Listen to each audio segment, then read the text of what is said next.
Hello and welcome to unMadeGaming, guys. It is Wednesday, and we're back with 6 and 20, The Shroud. Season 2 begins today. And as I was trying to say, you'll notice a new cast member on your screen. So, Greg, Grimjack21502, who are you? What are you doing here? And who are you playing tonight? Well, my name is Greg, Grimjack21502, and I am here to play Benner Steam Voss. He is a Tykerosi Lurk, and he is old in town, but new to this side of town. So we'll see when he pops up, and we'll see what he has to say. Sweet deal. Yeah, I'm excited to get into your character. You and I have gone some back and forths on how to get you in and what your character's about, and it's been a real blast. It's been a real blast. Plus, I like the character design, like the physical design of your character looks pretty fucking rad. So, someone I don't like anything about them at all. Slade, who are you? What are you doing here? And who are you playing tonight? Oh, I love you too, Mike. It's a pleasure to be back with jacket and all. So hi, I'm Slade for Crit Dice Gaming, streamer and dungeon master over there, and I'm returning as Reymond Bowerstone. We left things off with a bit of a bang for him last time, so let's see how things go this season. I'm sure they'll go just fine. And someone else who has plans that will go just fine today, Xmas Ginger Ninja. Who are you? What are you doing here? And who are you playing tonight? I am Xmas Ginger Ninja. I run a gaming channel, mostly first-person shooters, things like that. I'm going to be continuing to play OC. We're going to get a little more into her backstory and probably up to no good a little more in Season 2. Sweet. I think everyone's excited to get into a little bit into more OC.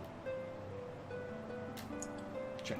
And before we toss it over to Johnny, because I know he wants to get right into the world of Doskvol, first I will remind you guys, I will shill you for all that you're worth. If you guys look in the bottom left, right, and center of the screen, you will see all of our micro goals, our followers, retweets, subscribers. Anytime we hit those goals, everyone on screen gains position in this game.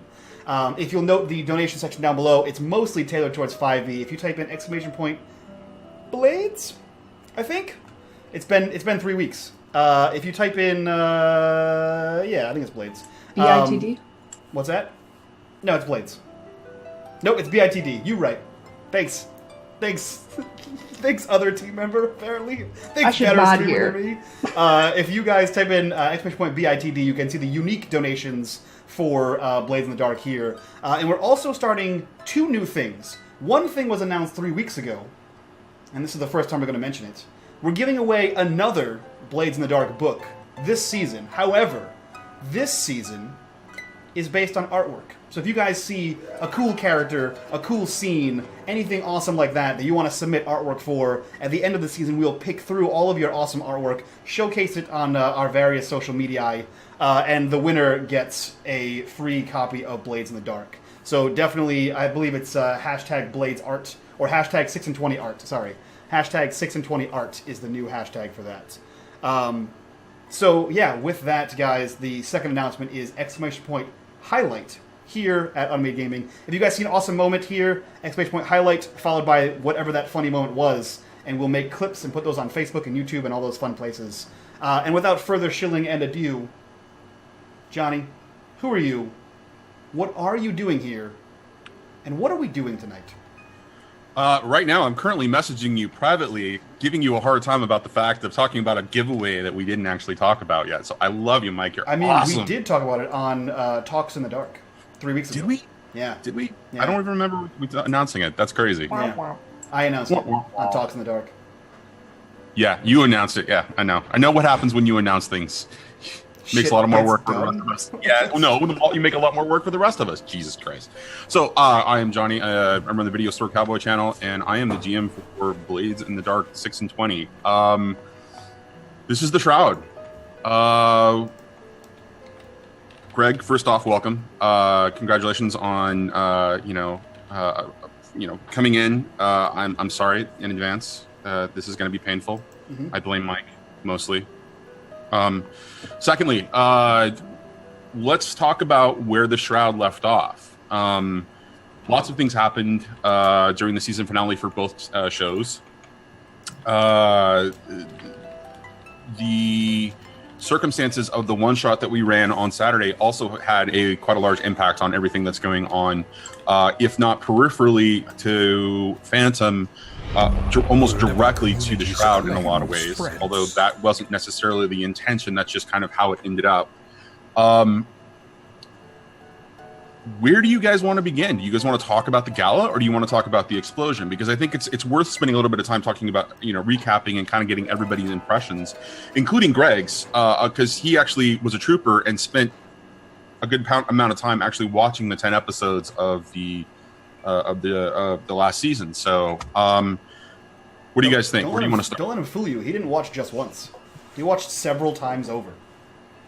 Apparently, he's quite a fan. He's watched the Shroud more than anyone else has watched the Shroud. Yeah. That's kind of hard. Dreams of Bowerbob's costume. I checked YouTube, and he's my entire viewer count. It's just Greg. It's non-stop Greg. Guys, we got 875 views. One unique. Yeah, one unique. Like, wow. All right. So where are we starting, guys? What are we starting with? Because I think it's important that we go over what happened in each of those events. Yeah. Because the as we talked about very shortly, off screen, season 2 is about consequences, and there's lots of consequences to be had. And so I'm looking forward to hearing your impression of what you guys did after sitting on it for 3 weeks. So are you wanting to have a recap or like an actual in-character discussion? What's your goal? I just want to know where we want to start. I'm going to recap what I remember, and then I just want some context because that's going to help set the tone for tonight. Okay. Because we are going to jump right into essentially the events that happened right after the gala. So I believe one Xmas Ginger Ninja had a great idea, which is starting at the point where all the members of the gala are leaving. Well, so we can do that. The only reason I'm bringing up the recap prior to is because while you guys can discuss the events, I also want to highlight a couple of the things that are going on in the world as that event is actually happening. So let's start with a recap. Okay, cool. Let's start with the explosion that happened in Crow's Foot. You guys spent a couple of sessions setting up essentially quite a coup of getting a bunch of factions that are directly associated with Crow's Foot all in the same place and taking out the majority of their leadership. That was quite a significant event. Yeah. So for me, that stands out as being one hell of a ballsy move. How are you guys sitting with it after 3 weeks? I'm pretty comfortable. I still think Nyx is the greatest. Nyx also thinks he's the greatest, and that the city belongs to him. Do you have any regrets? Not a damn one. I mean, shit happens. It's unforeseen circumstances. It's a real shame about all those people in that warehouse. I like that. That is a real shame. I mean, in Nyx's mind, he simultaneously created and then destroyed several enemies, and made and has a politician in his pocket. From in his delusional megalomaniac mind. Right, and so that would-be politician would be the new young Reymond Bowerstone coming, emerging from obscurity into the limelight. Oh yeah. All right, so the circumstances. Let's set the table here with the circumstance or the results of that particular little excursion. It was the death of the leadership of the Crows, of the Lampblacks, and some of the leadership of the Red Sashes. After which you had already obliterated a good portion of the Red Sashes during a previous encounter where you successfully essentially stole a bunch of Leviathan parts that were going to be refined into plasma. Yeah. So that was a pretty significant affair, just in and of itself. Then let's talk the gala. The gala was a little coup of an event that you guys had been planning since the second episode of the first season. Somebody want to clue in, what the motivation there was initially? I think initially it was to meet the other group, I think, was our first thought, which is not how it played out. But I think our initial thought was, we're going to have these run-ins and start finding out more things about the other group. And it just kind of turned into a way for us to not have take any blame for anything that we were doing, as usual. But yeah, I think it was more of a cover, and it was a little bit of a us coming into our own with actually announcing that we're a group and that we're, what our intention, or at least what we're showing our intention is. So it's the first time the public people saw us other than us sneaking around, making groups with every single faction and then killing them. So. Basically, Shadows coming into the limelight, which is a very interesting place for Shadows to be as a crew type. And so the events of that subsequently ended up being you gathered all the noble houses were represented there. A good portion of the government structure was actually represented there, although we didn't actually talk a bit about the attendance at that point. But it's pretty much implied that all the creme de la creme actually showed up to this. And at that point, then we had Mr. Bowerstone shedding the guise of his alter ego, the Bowerbomb, in Crowsfoot. Bowerbomb was actually quote unquote responsible for the circumstances of the bombing in Crowsfoot, and you step forward as this public figure. That was a pretty bold move for a character that was really playing the Shadows for a long time. Oh yeah. So with that all in mind, we're going to set the stage of the events that happened after that. And so first, I'm going to say, welcome back to Doskvol. I missed you guys. This is going to be a lot of fun. Now, at the gala, one of the last things to happen prior to the announcement of Reymond Bowerstone actually accepting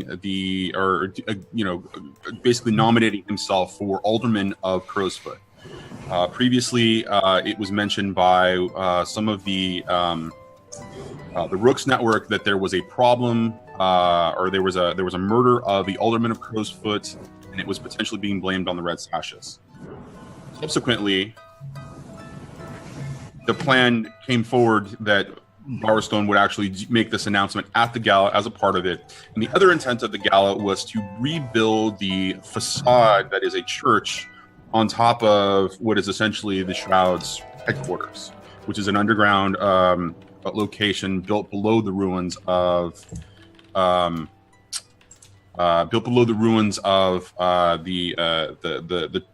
church setting that you guys were presenting for the gala.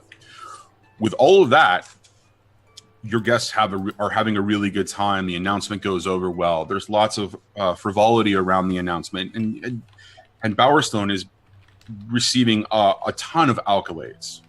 He's receiving a lot of thank yous. There's a lot of greetings. You're getting a lot of interesting feedback because Reymond, if I remember correctly, was mostly a recluse after the circumstances around the family feud.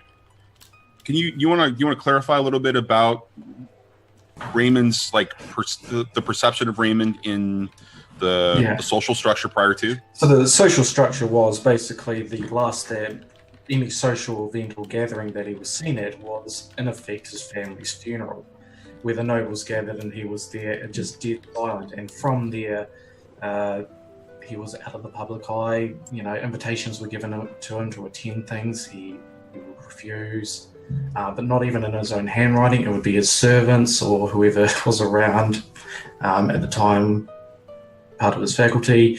They would send it out, and he would just not attend. So him coming out from basically out of the shadows now and back into the limelight, him hosting this gala, his name being a part of this church, is definitely something new for it's a surprise really for the social circle that he's known in. Okay, and so how would you perceive that the reaction would be to that? I mean, because what you're getting is a lot of surprise, right? You just from people who may necessarily know the family name or know that you exist, but for the most part, you haven't been seen in those social circles. I mean, you are a frequent visitor of the Vale. You do spend quite a bit of time there, but it's almost a little. It's almost almost like a quinceañera. It's almost like a coming out kind of a thing, a situation. So the reactions are quite positive. Lots of greetings and lots of, hey, we should have a meeting, we should do lunch, that kind of a thing. Very much in the noble or political, set of circumstances, that kind of exchange. But as the party is beginning to wind down and the attendees are beginning to leave, they slowly move on, there is quite a large explosion that happens off in the distance. It's big enough that you are able to see it, the light that comes off of this particular explosion as it kind of dances and makes an orange kind of glow in the sky off to the southwest for a short period of time. And the echo of the explosion kind of reverberates around the walls of the ruins a little bit as people begin to start to panic. OC is going to immediately go and start checking on the girls and making sure they're okay, because that's what she would do. Okay. Now this specific explosion, this is the warehouse explosion? No, this is not the warehouse explosion. Because your announcement coincided with the warehouse explosion. Yeah, so that's. But it was also not as big as the circumstances surrounding the event that we're alluding to, which is the lightning barrier tower explosion. Well, thanks for ruining the evening. 2 explosions? That's so weird. Yeah, it's like you didn't know that was coming. Oh my god! It's like we couldn't have worked together to time that better. Have them both go up at the same time. God, amateur hour. If you had worked together, that would have been interesting. That would have been a great one-shot idea, huh, Johnny? Huh? Huh? At this second massive explosion, Nyx immediately looks for the man in white. You know for a fact that he actually has left prior to that event. So here's what you remember about the man in white as he moved around, and just to kind of to reset the idea in everybody's head, what Mike is referring to.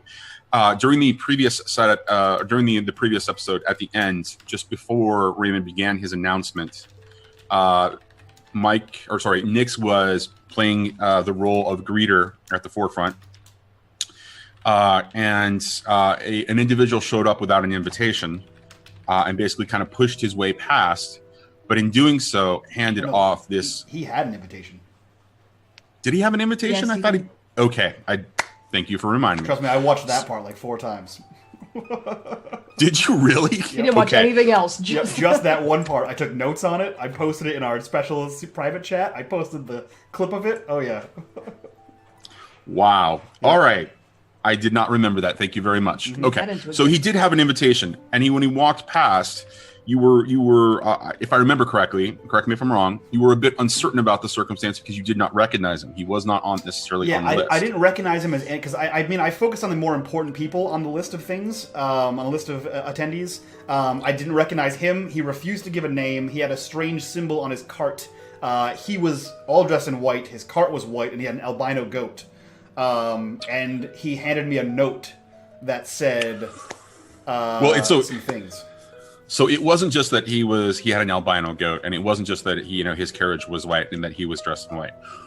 He had an immaculate presentation, right? I mean, he was very much just all in white, incredibly clean. Even his hair was white, right? And when you look at him, there was something a little bit about him that kind of shined or glowed. Excuse me. His carriage was this intricate, just beautiful, ornate white carriage that also did not have any dirt on it. It also almost glimmered a little bit. It was pristine, and the albino goat was 10 feet tall, large, specifically, for your typical goats that pull carriages in Doskvol. But this one could almost be considered like a Clydesdale level of goat. It's very ornate, very or not ornate, but very just regal and the beautiful, almost like the size of essentially what I would call a war goat, in referencing to the Jinx Goatifer story. So with all that, And what all that means. Trendane said is also correct. Everyone recognized him, but didn't call him by name or say his name at all. That's correct. He did move through the party, and when he was greeted, people did recognize him. Absolutely. Thank you, Trendane. So, what was in the note? Do you remember? Yeah, give me 1 second. Is he the only one that is Nike's the only one that saw him? Oh no, you all saw him. Nix is the only one that had an interaction between all of you. He did not actually greet Reymond or thank him, and he did. Well, you may have seen him, and he did not interact with any of your girls. But I didn't see the cart. Were you standing at the front? I mean, I probably walked past him as I came back, or past the giant cart, if it was outside. Because remember, I was at the... Right, but so you have to remember that you've got a ton of people actually showing up. So these carriages would have been, parked off to the side, or there would have been something, because you've got you have all of these noble families who have all of this property, and so there would have been a large amount of them. It would have stood out, but I'm not sure necessarily you would have run into them. It's possible. Okay. If it's something that you would have done, like you would have paid attention to, then yes, you absolutely saw the carriage, and you absolutely saw the essentially the war goat, the albino war goat. Yeah, I mean, I think if she were walking down the street, even just seeing the goat, I would have been like, huh? What is that? Okay. All right. So the note... Because then if she saw the symbol, because of the note she got. You would not have seen it in passing. You would have had to have looked very specifically at it, because the symbol is definitely on the door. Essentially, these carriages are sort of like think of a Western Union or a stagecoach kind of a thing. The carriages are very much like that, and they're covered, and so they've got these doors that open. And it would have been on the door, and you would have seen it had you been looking directly at it. If you were in passing, it would have been much harder for you to notice. Okay. So it really is a matter of how much you would have actually spent, and I would assume neat, and then kept walking probably. Okay, all right. So the note said, N, your efforts have not gone unnoticed. However, your methods are sloppy. Please accept my invitation. And then had a time, which was 3 weeks from now, and a location, a hotel in, I believe, Brightstone. That's correct. And then it was signed with a treble clef. So that individual making their way through the party, you would have caught eye. Nix would have definitely kept tabs on him. If at any point you had made a point to connect with OC or Reymond, I'm sure that you would have at least communicated. So what would have happened is you would have seen this individual kind of move through the gala, having conversations, kind of spending just the right amount of time to have an exchange, but not enough time that anybody would be able to really kind of have an in-depth conversation. It would have been very light and very cordial. And even if you had gotten up close and listened to any of the conversations, it would be greetings. It would be no name would be exchanged, but there would be polite pleasantries going through as this person moved through the crowd. And then after probably a short period of time, 30 minutes to an hour, this person would have made a very grand exit, just kind of moving out and being very obvious that they were leaving. So no, that person is not there at the party when the second explosion happens. What would Nix have told us? He wouldn't. Okay. You wouldn't have pointed him out at all? No, he would have been completely enamored by this guy, captivated almost. And he knows that Bowerstone has a big night ahead of him, and wouldn't want to ruin that. And OC is literally running the entire gala, so this is a conversation for afterwards. But he would have watched him the entire time, possibly making note of the people he talked to if he knew those people's names. That's how he would have responded to this mysterious man in white. Because I think this to Nix, this is the most interesting person in Doskvol. He sees most people as mundane and or pawns. And this guy, first of all, knew more than he did about himself, which is terrifying to Nyx. And he was more secretive and aloof than Nyx could ever possibly be at this moment. So that kind of shook him. Like, who is this guy? Why does he know more than me? Why is he apparently better than I am at my job? So yeah, he would have like puppy dogged this guy the whole night. And they're like, what are you doing over there? What's going on? Who's that guy? Yeah. So would you have trailed him at all? Would you have followed him through the party once he came in? Because he came in right before the Bowerstone announcement.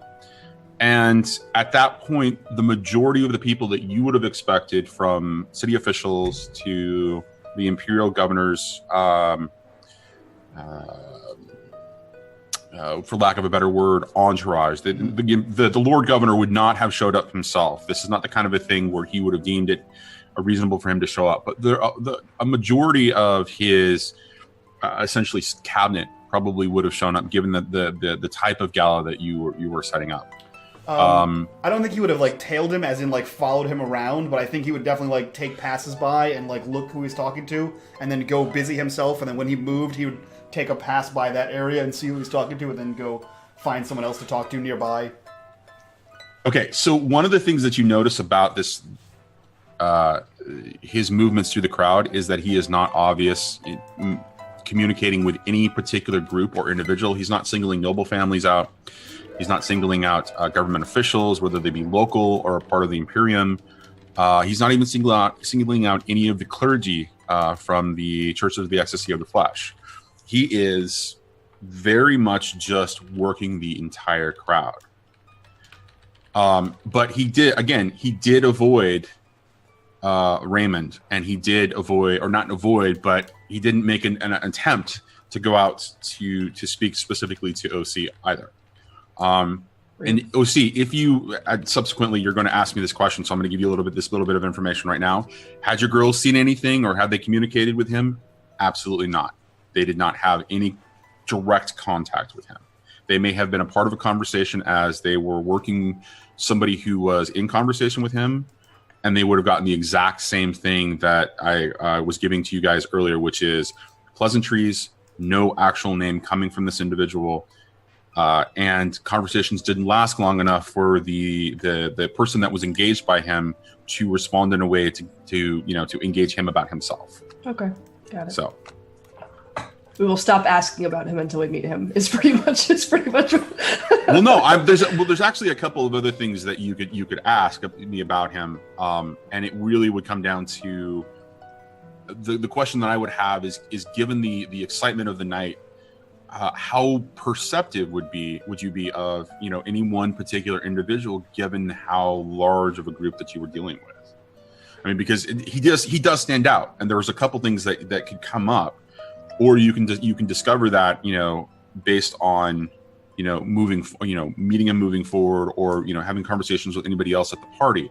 But I want to set the for lack of a better word, the mystery around him. Just to be very clear about what you could have learned from him or about him at that particular party, because it will have an impact later, actually. No pressure, though. No. Yeah, I don't think Nyx would have spoken to him at all, or talked to him any time after that. I think Nyx has the mentality of like, when you are in the presence of celebrity and you're like, oh, I could just go, they're right there, I could just go talk to them, but also they're like way above my station. He has that kind of mentality, which is strange for Nyx, because he regularly approaches the leaders of crews and factions with the mentality that they're below him. So seeing him like awkwardly following around like a high school crush almost is strange. So OC might notice his behavior. That's usually because your character is trying to like plan how to kill people. Yeah, but he doesn't behave. And this guy already scared the shit out of you. So, I mean, you're like, well, I can't kill this guy, so what am I supposed to do with myself? Yep. Greg, I hope you're taking notes, because Nyx is the one who's going to try to kill you. I guarantee it. Yeah. It's Blake with just like a hanging person. He's like, well, this. Okay. I think OC would have definitely paid attention to him, because she's probably a little bit preoccupied, so she wouldn't have like worried. But she wouldn't have gone up to him. but she probably would have been watching him because she's a people person, if nothing else. At least for, finding clients, knowing if people are happy, watching her girls, making sure they're so she would have seen this guy and been like, what a weirdo, what's he doing? Like she would have watched him pretty closely. Okay. Once she got back. So that actually gives me an opportunity to share a bit more information, but I have one final question before I share a bit more about him. Slade. Yep.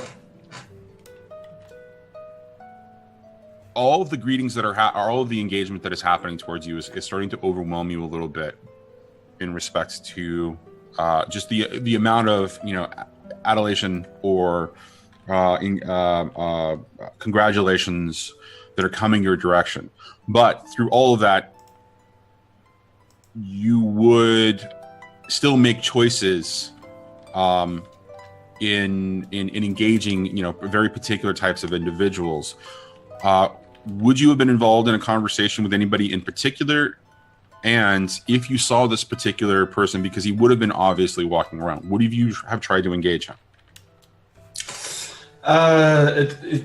For political reasons and because he's trying now, he has an objective. Reymond would be mostly interested in talking with the people, the best dressed or the ones wearing the best outfits, because it's a symbolism of them having the most wealth. And wealth equals power, power equals this guy. So he's definitely more interested in having conversations with those he thinks are going to be more beneficial than just, this is Stan I met in preschool or whatever, and it's just a family thing. He doesn't care. He wants to be involved with those that he thinks are higher status. Okay, so while you would not recognize this individual, the way that they dress definitely would mean that you would want to engage with them. So you would be paying attention to them. But one of the things that you'll discover as as Reymond kind of moves to the crowd and attempts to maneuver his way, he's always moving on. He's always, you keep getting engaged, like some people coming up and trying to engage you as you're walking by. And as you're trying to engage with certain people, this one is always just beyond your reach, right? It's always just beyond where you can get to in order to, to get involved into the conversation that's going on with him. So with all of that said in mind, here's a couple of the things that you notice about him. His skin, his outfit is shiny white, right? And so there's a little bit of a brightness to him, and it's because of the way that his outfit reflects the light. But if you can get at least a little, Slade, you're noisy. Thank you. As you get close enough to him, you realize that it's not just his outfit. His skin is actually very, very pale, on the point of almost albino-like. His eyes seem to take on different colors of the that's around him. So if he's standing next to, say, like a really bright orange source of light, like a radiant energy plant of some kind, his eyes would pick up that. Like they're almost they seem to pick up the color of the environment around him. And this is the most weird part of it, and the description that I wrote about him. He smells a little interesting. He smells very musty. I mean, it's not my character, but I'm not going around smelling people. That's not where I thought that was going. No, you're absolutely right. It's not necessarily your character, but there would be something a little pungent about him, a little different, right? And I think that that's more something that OC's girls might have reported, or even in her passing him, kind of a thing, she would have noticed. And it's not necessarily a negative, like a negative. There's something a little bit sweet about it, but it's not offensive. Mm-hmm. It's almost like pleasant. But it is a very musty kind of smell as you just kind of pass in. So. I imagine that's when I first saw him. But so as you all begin to kind of move through and get these impressions of him, again, he's incredibly elusive and just kind of moves on. And then as you notice, he makes a grand exit where he just kind of moves his way through the center of the party or the gala, And when he arrives, basically where to pick up his carriage is actually there waiting for him. And he moves on before anybody else can actually engage him. OC probably would have watched him leave, if anything. Oh, yeah, absolutely. So she'd probably be like walk behind him and follow him out just to like. Well, and as you watch him get into his carriage and the door closes, then you would definitely see the symbol, right? And to remind everybody what the symbol looks like, it is. I'm going to switch over to the screen real quick on it. Do you still have the note, by the way, for me to look at?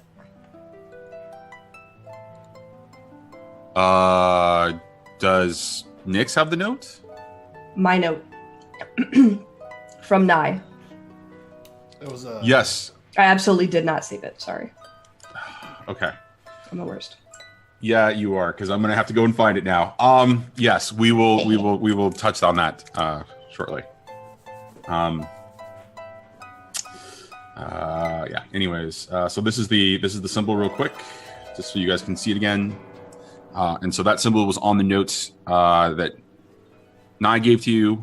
That symbol was on the invitation that was given to Nyx, and that symbol is also on the side of the carriage.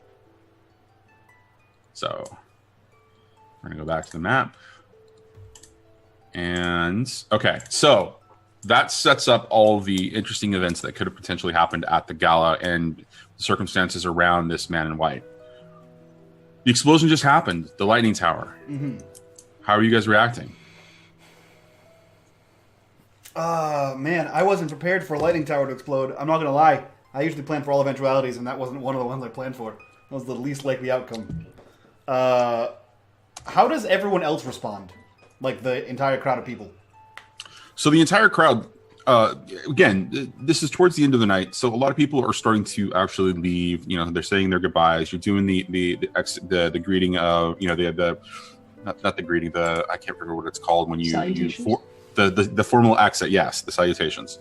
So as they're beginning to make their way out, the explosion happens. Everybody kind of looks. They see this bright, brilliant glow towards, you know, essentially the southwest. And if we're looking at the map, I will highlight which lightning tower actually was taken out. So this one, if you can see, we're pinging on the map. And Mike, you're probably going to have to zoom out a little bit so you can actually get a feel for the distance between where the Shroud gala currently is and where this explosion is. Because the Shroud is, I want to say, in this area of 6 towers. Is that correct? I would have to look at the other map, but no, it's actually right. Well, let's go to the other map real quick, because right over here. All right, so we'll bring that back. And so the explosion is here, and the Shroud's church is there. So quite some distance. Yeah, it's the kind of thing that you, even at a distance, you hear the explosion. You know, you hear the Doppler effect of the explosion, and then you see you see this brilliant, essentially orange light that's a little bit combined with a little bit of purple from the lightning barrier kind of failing a little bit. So you see that all from distance, and immediately there's a little bit of panic as there are some murmuring and concerns, and more people are beginning to push out to go and find their carriages. So 6 hours being what it is, it's, you know, a little bit in a ruinous situation. So there's even more panic as people get outside trying to find their carriage in this sort of dilapidated setting. So seeing this and seeing everyone kind of panic and begin to move around, Nyx immediately looks for Bowerstone, walks by him, and sort of like casually in passing says, "Future Alderman, this is your moment." And then he walks past him into the back room of the abandoned church that leads to the sub-basement. Okay, so with that, as he walks past, he's looking over the crowd now. And seeing that there's a little bit of a frantic panic going on, he gets back up onto the stage, onto the podium, and just raising his hands up. "Everyone, please calm yourselves. But can you not see this is exactly what I was talking about? Another attack has just happened." Let us not be in fear, my friends, but let us hold together. Please, there is no need to panic. Have yourselves some more wine, some more food. Everything will be sorted. So there's a fair bit of panic when you say another attack. And there's lots of excited shouting. What do you mean second attack? What are you talking about? You know, there is the crowd is starting to really just kind of get a little bit of in a frenzy. And these are noble people, right? Or these are noble family members, and these are city officials. They're used to being in more of control of their situation, and so there's a sheer amount of panic that's kind of going through the crowd. And some of them have bodyguards, and you know, who are you know, kind of stepping in, you know, essentially cutters who are just kind of, you know, making sure to protect them. Others are just, you know, kind of not sure what they're going to do. They, you know, they're a little bit more meek, but they're panicking. And at your words, they don't necessarily inspire so much calm as they do more concern and more anxiety. And with that, he's actually going to jump off the podium and be amongst the crowd. And he's going to walk towards them, and almost like having a presence as he places hands on shoulders and looks people in the eyes. Listen, there was another attack. I only recently heard about it, but listen. We must band together. If we don't do this, the gangs and nothing will be safe. Please do not panic. If you wish to know more, we can arrange meetings. But until I am in power, we can't do what we need to. One night and 2 attacks? It's not safe. Please tell your friends and those that you know that we need to make these changes. All right, I'm going to need a roll out of this of some kind, because there's a lot of panic and a lot of just anxiety and frustration going on here. So I'm going to go for a fails, sway. can he get stampeded by the crowd? Not hurt, but just like If he fails, can we just kill off his character? mosh pit, just mosh pit. We're all going to die. Just walks out with a blueprint in the face. So what position are we looking at? what are you rolling? I'm going to be rolling sway. Okay, excellent. This is going to be a risky situation bordering on desperate. Mm-hmm.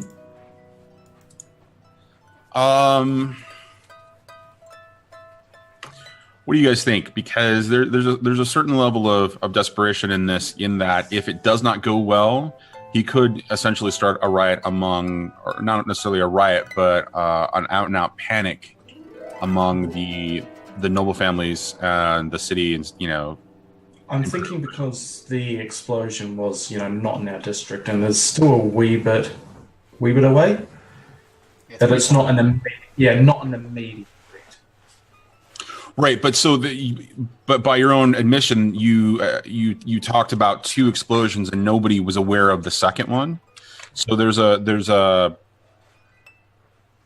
little bit of a panic circumstance in that particular, you know, oh, there are 2 attacks. Oh my God, what's going on? You know, and people think, well, in this particular case, it may not think attacks, but but you use the word attacks. Yeah. Right? So that also could have generated some more anxiety from it. I'm seeing Greg shake his head. Yes, I'm looking for, you know, a little bit of feedback from Mike and Ginger. I think desperate would make sense, especially since we don't know that we're safe. Yeah, I would say desperate. The only argument I have towards risky is that what he's doing is typical politician maneuver, taking a tragedy and spinning it towards their favor, and everyone is here at a gala that's vaguely political right up until he said, I'm announcing my candidacy. So it's, I would say it's almost an expected move from a politician, but I don't think that denotes that doesn't decrease the amount of fear in people. Okay. They would see this as like, oh, that's indicative of a politician.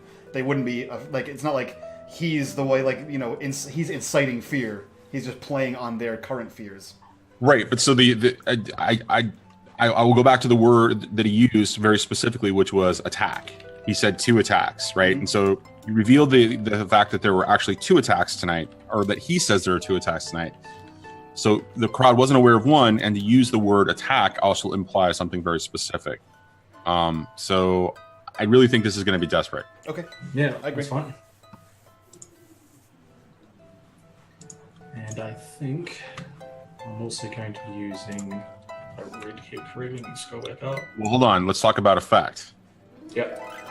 Because the effect here could be any one of the 3 states, right? It could immediately calm down so in a limited capacity, it could just calm down the immediate individuals around you, thus providing essentially a sense of calm. I think from a normal perspective for effect, this is a circumstance where you might be able to get everybody to kind of relax and sort of work together in exiting and finding safety, kind of a thing. Because the one other thing that you're talking about is you're doing exactly what Mike said, which is you're playing up the political angle on this. You're doing exactly what a politician should do, but you're not talking about safety. No. Right. So you're not talking about staying safe. You're not showing not an immediately staying safe, no, but for future staying. Right. Exactly. So that's where it becomes an interesting where if you had said that, I think it would have been much more of a something where it could have a normal or greater effect. I would also argue there is a great effect in that the way he delivered his speech. If he nails this role, people could become from nobles and visitors to constituents. Whereas this guy's right. We do need to band together. We do need to stop whatever these attacks are. That would be the great outcome. So I guess my thought would be it depends on what Bowerstone's goal in this is. Is it just to calm the people, or is it to convert them to his side? That's a really good point. So you mentioned both. Yeah, really, it's both. Okay, so I think it's great. I think a desperate/great is going to be where this is going to end up, and I'm really kind of interested to see how that plays out. Hey, you said that Slade, it's the first roll of the entire season. Don't fuck up. Yeah, that's don't put that pressure on me, Mike.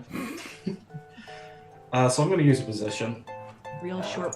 So we have none, and position only increases you from great to whatever. Yeah, we wiped the board clean for season 2. Well, you can take stress or a devil's bargain. I think you should definitely. You could also take an assist. Yeah, if I can roll. Looking on character sheets and it roll. I mean, he got a 4. So you can take 2 stress and gain an extra die, or you can take you can take a devil's bargain. And someone can assist you. The only person available to assist you would be OC right now. I'm going to take 2 stress. Are you sure? Because I don't mind helping. You can do all the above. Okay, I'm going to take 2 stress, and I'll get OC to help me. And then I take 2 stress, right? You take 1 stress. 1 stress, okay.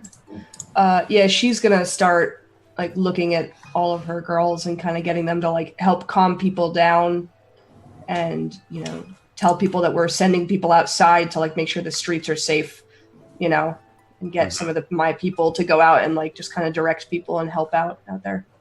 Okay. All right.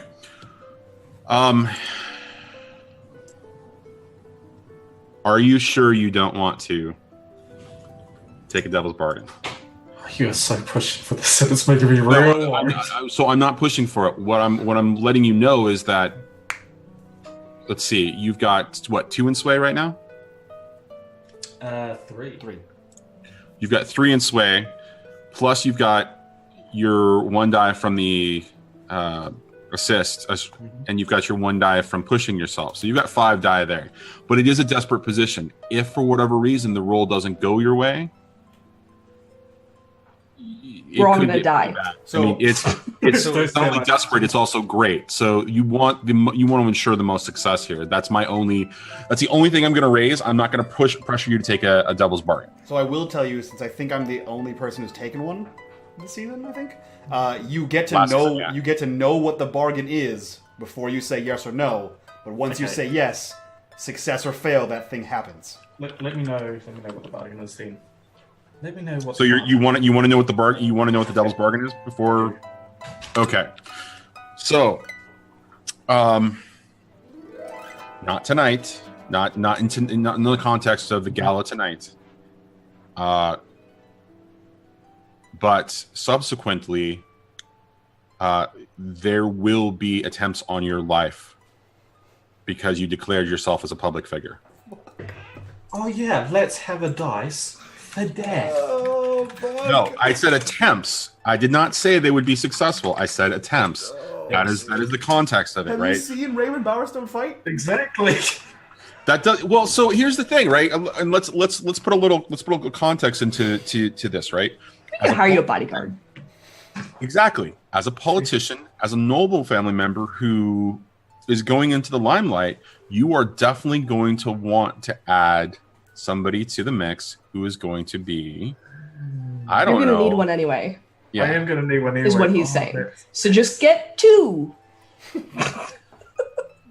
So again, the context is very, very simple. You take that, regardless of whether you succeed or fail, there are going to be attempts. I mean, it's not. I'm not saying that there's not going. Raymond's so safe, so you know Do what? it. I'm gonna do it. You're gonna do it. Let the devil's bargain be written. Okay. All right. So, at some point later on, there will be attempts on Reymond Bowerstone's life from a political perspective. Wait, Now- did you say attempts? I'm sorry. What? Yes. He has said plural every time, just so Okay, that good. you know. Just making sure. Attempts. Yep, I'm going to need multiple people. So, you were taking a devil's bargain. All right. That means you're rolling 6 die. So that's 3 for your sway and 3 additional die. So we rolled 3 already. Just roll sway one more time. Alright. Power through this. Everyone panic. We may have 2 new characters next to tomorrow, or next week, guys. I hope Greg's a fighter. Oh! Oh, Christ, yes. Whoa! Wow. Okay. So that is why I pushed you in this particular circumstance. Because, and I'll be honest, you were going to have a full-on riot on your hands if you didn't do something, at least reasonably well. But you got a success, right? So 6 is a success without consequence, except for your devil's bargain. I just want to remind you of that. If someone from the crowd turns around Is that and with goes, my assist? Because it's the same number of die. Yeah, he rolled Yeah. 3 before and gained 3 extra just now. Okay. Yeah. So right. So he had a part. When he rolled, he got a partial success with the 2-4-1. Right. So that would have meant he would have succeeded in some fashion, but there would have been a consequence, or it wouldn't have been to the level that you were all expecting. Right. Because again, desperate action, great effect.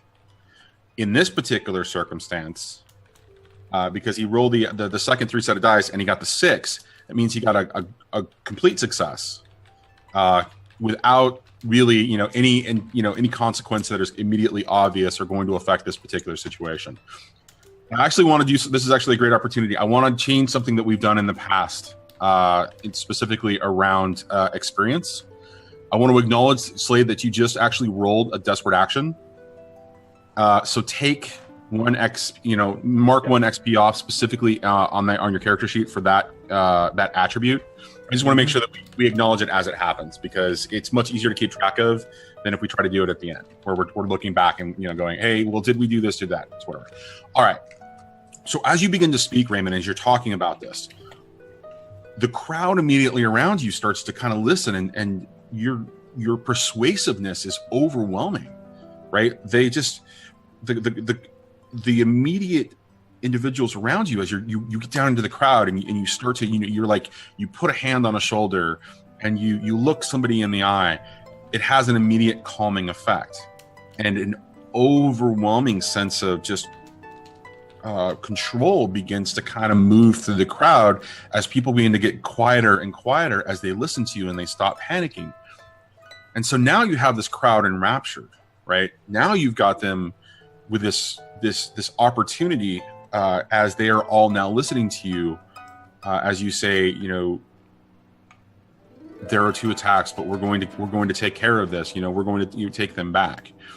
So you've calmed the crowd, and people are beginning to kind of work together to get to their specific spots for where their carriages are. And OC's girls and their protectors that kind of work with her girls, are kind of moving out and kind of helping everybody get to their various carriages or whatever. And there's a sense of calm. So at this moment, while you've got this essentially this calming effect on this entire group, is there anything else you want to tell them? Do you want to share anything else as these people are moving out, as they're parting? Oh, we could do so much plugging. He's not going to be too preachy since they're calming down and leaving, but he's just going to be reminding them, remember Bowerstone, and whispering to a few guys, OC's place for business purposes. Just things like that, just plugging himself in OC's business establishments. Wait, so in this opportunity where you can influence them, you choose to plug, you basically choose to advertise. Yeah. OC is going to be doing the same thing while they're walking out. She's going to be, all the guys that she blackmailed. She's going to be pretty much just like, drinks are on me when you guys come to have meetings with Alderman Bowerstone, and just kind of like laugh and, as they leave. Just don't do that. They're not going to be you. So let me be clear. Did you just imply, or did you just specifically say that the meetings for Mr. Bowerstone? No, I said it quietly to specific clients that I know. Okay. All right. Like the regulars that are like really high up that I know that I could convinced to come. They go there anyway, so why not? Also, they would know that Bowerstone goes there anyway. For meetings. Okay, so the crowd begins to eventually disperse, in a calm, kind of fashion, and just kind of, begins to move away. And you see, city officials getting into their carriages, kind of, whispering to their assistants, and the assistants are running off in separate directions. And you begin to hear, after the crowd is beginning to kind of disperse in a calm fashion, and there's a little bit of chatter and noise again, there still is a sense of commotion, off in the distance as you hear these bells starting to ring, and the bells indicate that a call of the city watch, essentially, right? But the bells start pealing, from the southwest where the explosion happened. That cacophony of subtlety in the distance begins to kind of grow as it begins to encompass the entire city, and the ringing, really just kind of peels over the area of Six Towers. And it's not as strong in Six Towers because it's not necessarily a well-maintained neighborhood with a huge presence of the city watch, but the Bluecoats are there. They do spend a fair amount of time there. And so there are the ringing of the bells as the call of the city watch is coming in. And they're at this noise kind of coming in. There's a lot of murmuring going on, and a lot of a lot of panic again, but it's still control. The influence that Reymond had on all of these individuals is just kind of is kind of playing out as these people begin to leave, and they all slowly just make their way away in their different carriages. So as this is all happening and all this is kind of calming down, and you begin to see the aftermath of the gala, right? There's a ton of things to clean up. There's a ton of work to do in order to begin the actual work of rebuilding the church. So with all your guests having left, what do you guys do now? OC would grab one of the women that were working for her, and then as she's like, walking that person to the back down to like, their area, she will, because she's out of context, I guess it sounds weird. She's grabbing someone for Nye for when she comes back. Because that body's probably gone. Pretty stale. Bit crusty. She's gonna just walk by them and just say 15 minutes downstairs and then go downstairs. Okay. You would notice as you walk by that every single door that leads to the downstairs is left open. So are you not there? No, I'm there. Okay. Do you want to explain the context of that? Nope. Okay. Well, then how do you want to? Do you want to lead? So when he walked by and said, "Bowerstone, this is your moment," he walked by, went to the back room, opened the door that leads to like the I assume it's like an ossuary that leads to like the undercroft, and he opens the door because everyone is scattering and moving about. No one's really paying attention to the back of the room. So he opens the door and sort of leaves it ajar, and then he opens the hatch that leads downstairs, leaves that ajar, and then walks downstairs. And then what Nix would have done is he went right to the demon room and made sure that he was in there and then closed the latch. And he's sitting in whatever our meeting room is downstairs.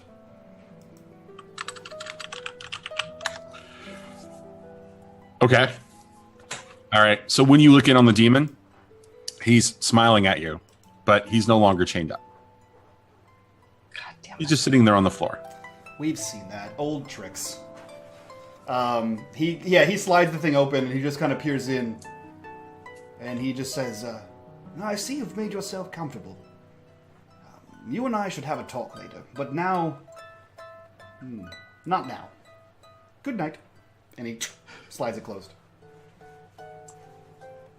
Okay. Did you just tuck our demon in for the night? Yeah. Yeah. I put the demon to bed, guys. You put it to rest? As they say. Yeah, and he's sitting in whatever the makeshift meeting room we have is. Waiting for everyone else to come down. Bowerstone? Yeah, so after a while, Reymond's going to be coming down, specifically looking for OC, though. Jacket off and all the rest of it, so casual attire. OC. Yes. Well, was it a success or what? You noticed there were 2 explosions. Yeah, but are they all accounted for? No. No. She's going to look to Nix and just kind of ask him about if he saw the symbol because he was greeting people.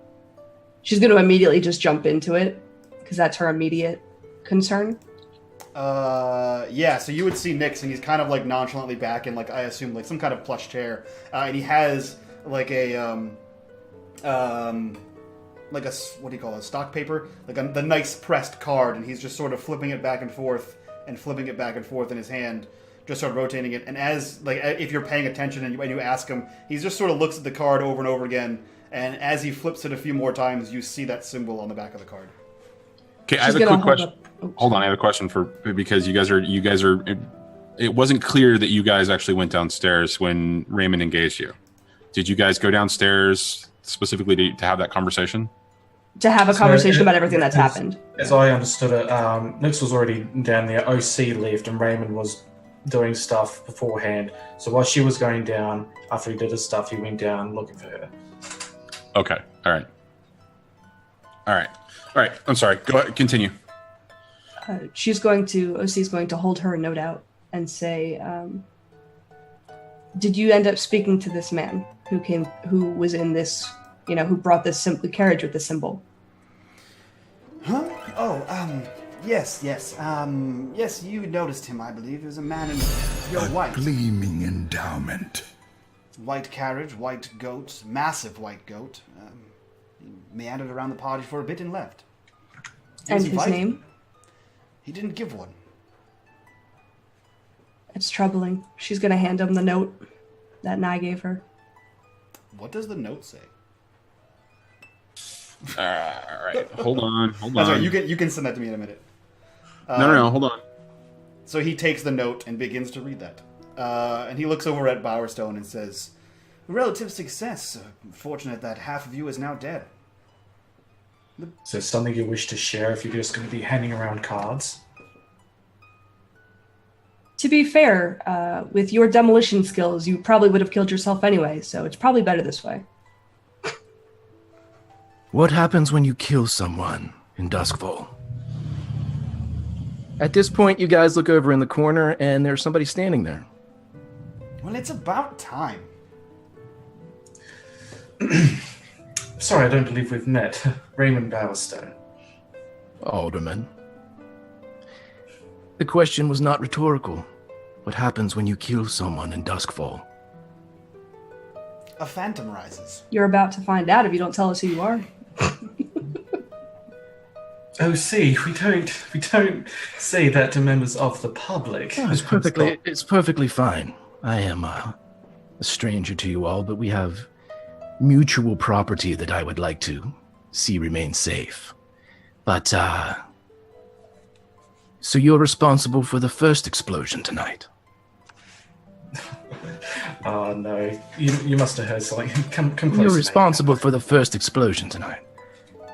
How many were there? 20? 30? I would say upwards of 30, if I want. He doesn't know what he is talking about. Excellent. This is just someone in the back. 30 people. Blown up. Atomized. What happens when someone dies in Doskvol? Sounds a lot like someone else's problem. Well, let me explain then for the uninitiated. The crows fly. They identify the bodies. The bodies are collected by the spirit wardens, and they are doused and cremated in electroplasm. Now, if that doesn't happen, then you have spirits, ghosts that will rise, and they will seek vengeance on those that killed them, and they will have all sorts of wonderful facts and images in which to peruse in the ghost field. Facts and images that perhaps no longer exist, like warehouses, and future aldermen planting demolitions, and a certain assistant to an assistant checking and making sure the explosives are planted, and vials of Leviathan blood. When they see this, they begin to haunt, and they haunt the person that killed them. So, the answer to the question is, what happens when someone dies in Doskvol? If they are not tended to, they find the one that killed them. So you're here to clean up our mess. Is that what it is? But no, I'm not sure that can be cleaned up now. I'm here to make sure that you don't make any future ones. For you are in possession of something, and if it falls higher in the food chain, I may not have quite the accessibility that I do now. Can I ask how you came across this information? You see who we are. You see what we do. We're public now. You are? We were not before this party. This seems pretty planned. To be quite fair, it's only over the last couple days and weeks that I was able to grab hold of your scent. There were questions earlier about a book, and there were interested parties about said book. Once that scent is fanned throughout Doskvol, it's not long before I smell it. I don't care for a man who likes to smell things out and come find me. Okay, who the hell are you to come into my gala? Your gala. Remember its true purpose, OC. Just remember its true purpose. There was a plan. And this I think he's telling us there's a flaw in our plan. I'm willing to listen, but maybe with answers. How about you come out of the shadows so that you're not going to be the only one that's going to be shrouded, as it were. And let's talk sense. Certainly. Have you met our pet? And she's going to point to the demon room. Dangerous pet. You keep dangerous friends. When he steps forward, it's too hard for Steam to hide the fact that both of his eyes and his mouth have trickles of bluish smoke pouring from them, revealing his Taikarosi heritage. Great. You'll Mystic man. You'll hear OC audibly, very obnoxiously laugh. For no apparent reason. And she won't explain it. So,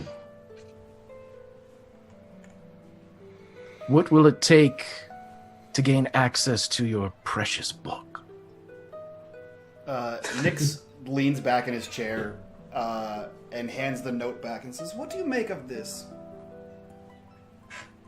To me? Yeah. To Steam? Yep. Which note? The one that OC just handed him.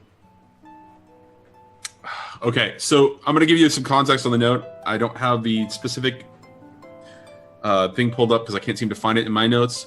It was essentially another warning. Oh, I have that. Okay. So Yeah. the note was from Nai, who I sent away like a week before, and she came back and Delivered it. she came back to deliver it, waiting in one of my establishments, and I asked multiple times who it was from, why she was so scared, all of that. And the only facts that I was given was that, and it slipped, it wasn't intentional, that it was a woman.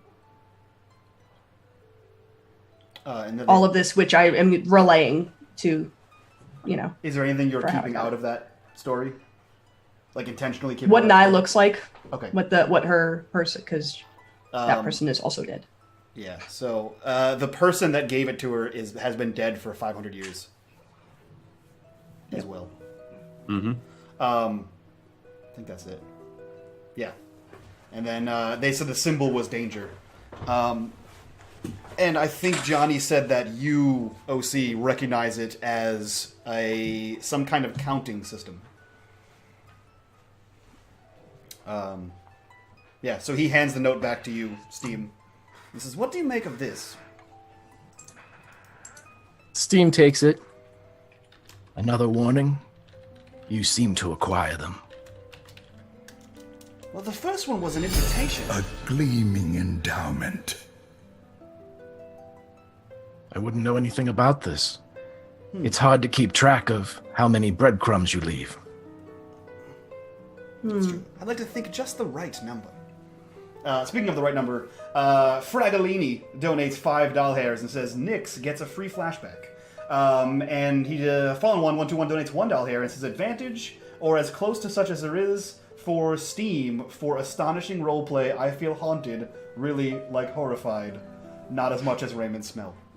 Okay, so since you're taking that moment, and you're taking that break to say that things, I'm just gonna say this right now, Greg. Your fucking Tom Hardy accent is spot fucking on. It's fucking unbelievable. His American accent, it's spot fucking on. Good job.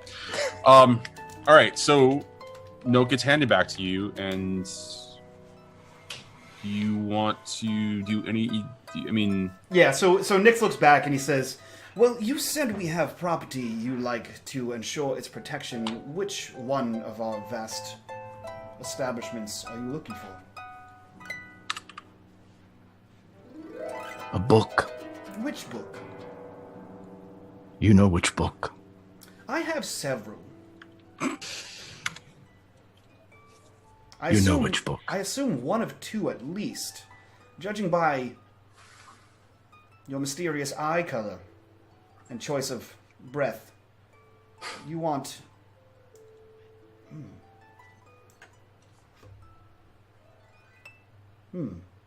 Let us stop playing around. It is out of the question that you aren't going near it. OC has been looking him up and down the entire time, trying to get a read on him. If you're looking for this book, and you come here asking for something, what exactly are you offering? I don't look for anything for free. And I do not wish the book. I just wish access to the book. That and a whisper of your choosing. Someone to aid me in its deciphering. And whatever I can do to help you is a fair exchange. You seem to have plenty of enemies, or soon will. We have come thus far without dying. A few close calls. How many ghosts died in the caravan? Or how many ghosts were made? Oh, 60 some odd, I would say. And whenever they get that seed of vengeance in them, whose face will they see? Whose soul will they be drawn towards? It's certainly not mine. Not mine either, mate. Haven't killed a single person. Don't know what you're on about. What do you want the book for? In honesty. Since you ask of it. Certainly. In honesty, it was written by or for a demon. I have a little demon in me. Who doesn't want to know about their history? Our friend has a lot of demon in him. Perhaps you could talk with him. But I have that a narrows the question. book down. I have a question. So you just said, Greg, that you're... How did you put it? That it was written by a demon for a demon. Do you know that? Do you believe that? Is that like what you truly believe? And the reason I'm asking is because OC has the ability to know when somebody... She basically has a special ability that's a bullshit detector. Oh no, he's being 100% honest. If you lie to me, you have to tell me in game so I can at least have... Right. Like so if it's there's- something about your backstory or something that I wouldn't generally, you know. And Nyx. Well, so the Yeah, but you pay attention like half the time. Yeah, whether it's true or not, that's what he believes. Okay. That's right, what- and that's the important distinction there, right? Is you, if you believe something is true, then to her, the best of her ability, she's not sure whether it's a fact, but she knows that you believe it. You know that she believes that she knows that you're being honest about what you believe or what you think you know, essentially. So Right, that's, it's that's the context of why I'm asking. Absolutely, man. Yeah, essentially, this is Steam's theory Okay. that he has put a lot of faith in. Okay. All right. Excellent. I'm sorry. I'm going to back out now. Go ahead and go continue, guys. We have quite a few loose ends that need to be fixed. Not so much worried about the ghosts at the moment. We have other issues. We've been looking for a whisperer to decipher this book on our own. So there's no change in plan there. We have a demon, as you can see. Unfortunately. Who is happily sitting in there because he could leave if he'd like. So maybe if you wanted to speak with him or maybe see if you could get something out of him. And there's a few other little things that might help us prove that maybe you're not just, here for just you.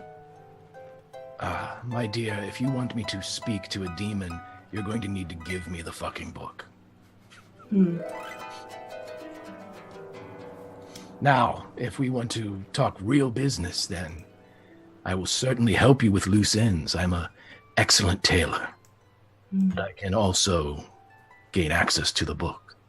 With your whisper and presence, I simply wish to enjoy it.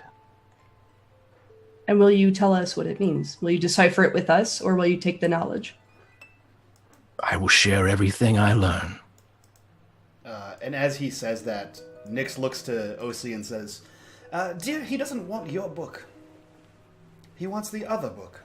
I understand that. But we are a group. We haven't opened the other book yet. Yeah. I have no It's still idea in what's our that. it's still in our possession. Oh, yeah. So she's kind of, no one else is talking, and she wants to make sure this guy's not just going to read the book and dip out. That's fair. So she's still trying to get a read on him, but she's going to say, and your name again? You may call me Steam. Clever. She's going to look over as Nye enters this person who's just been sitting there really confused for the last however many minutes we've been down here. That And actually sort doesn't of happen. No? No, that doesn't happen. Okay. Nye does not return yet. Okay. So So this person just sitting there like an idiot, just staring at us. The person is sitting there like an idiot. Yes. Okay.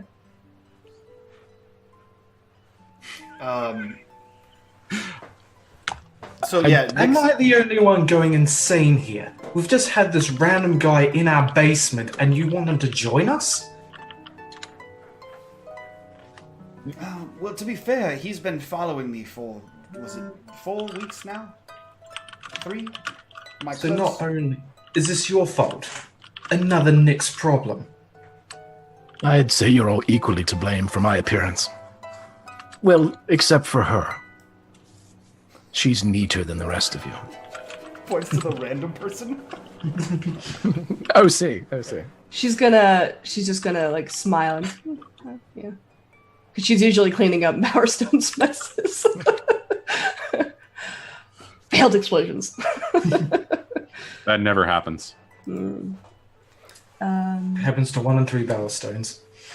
She's gonna say, for the evening, we're gonna put a pin in this. We have a few things that we need to fix ourselves.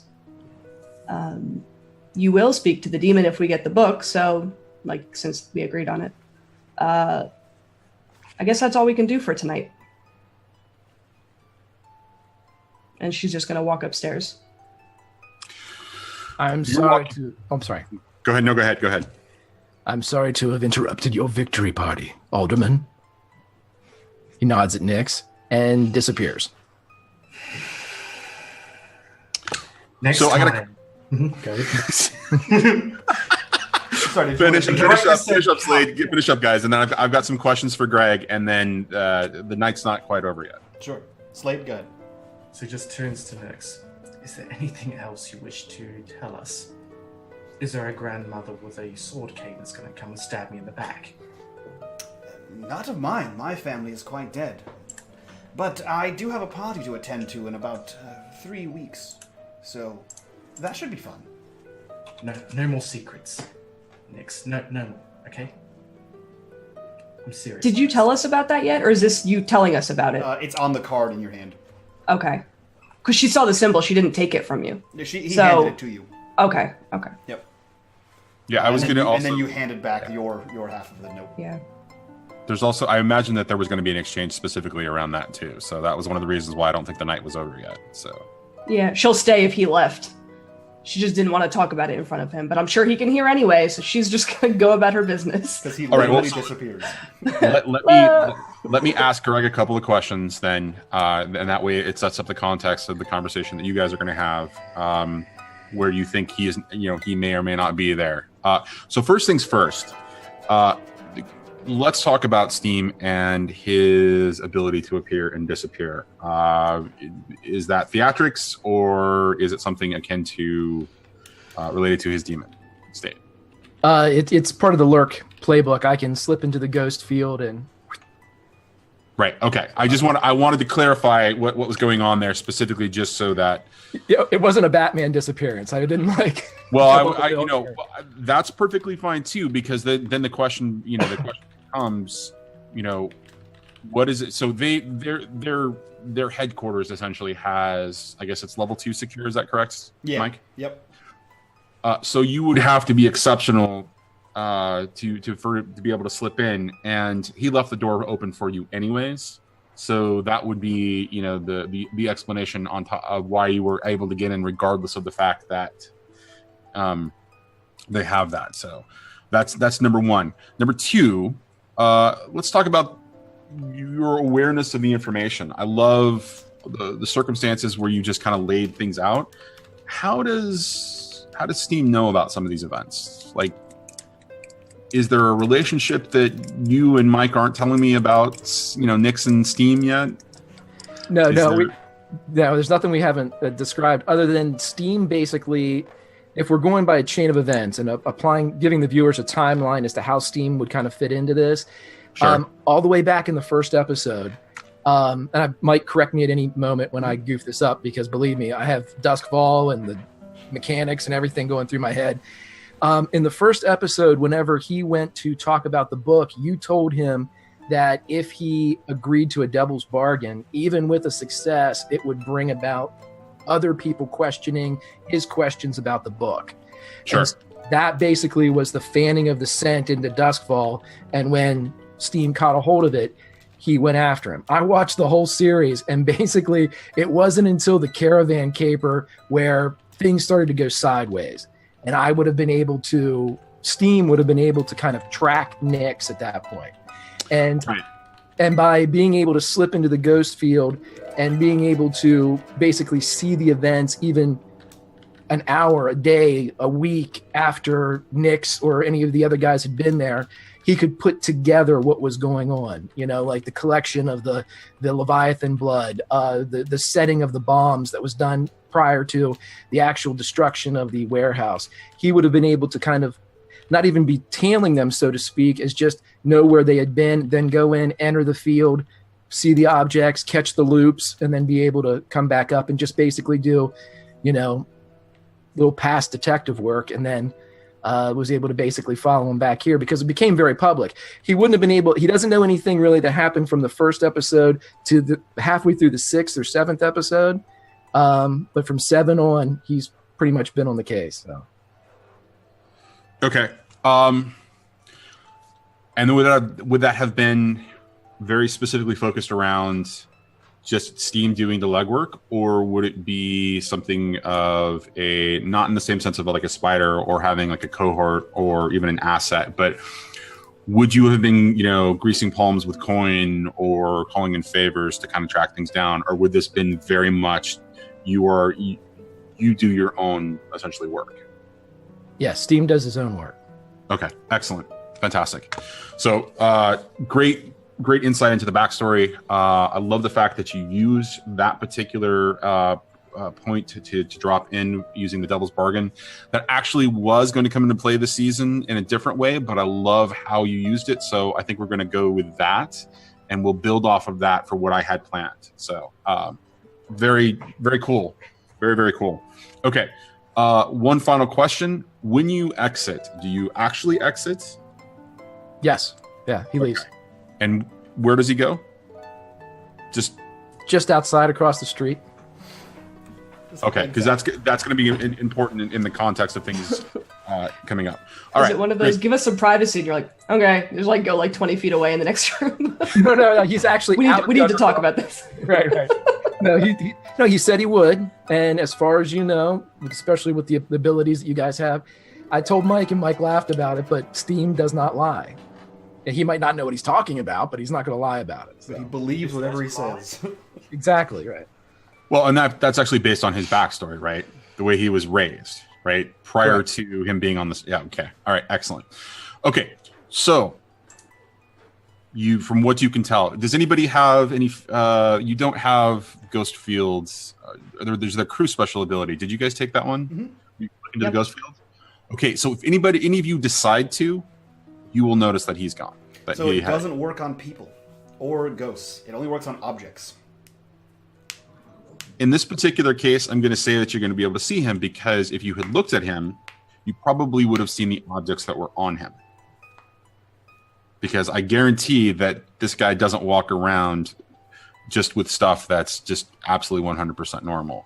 Do you want to talk a little bit about anything that you're carrying that might have some spectral energy or might resonate in the ghost field? Do you, Greg?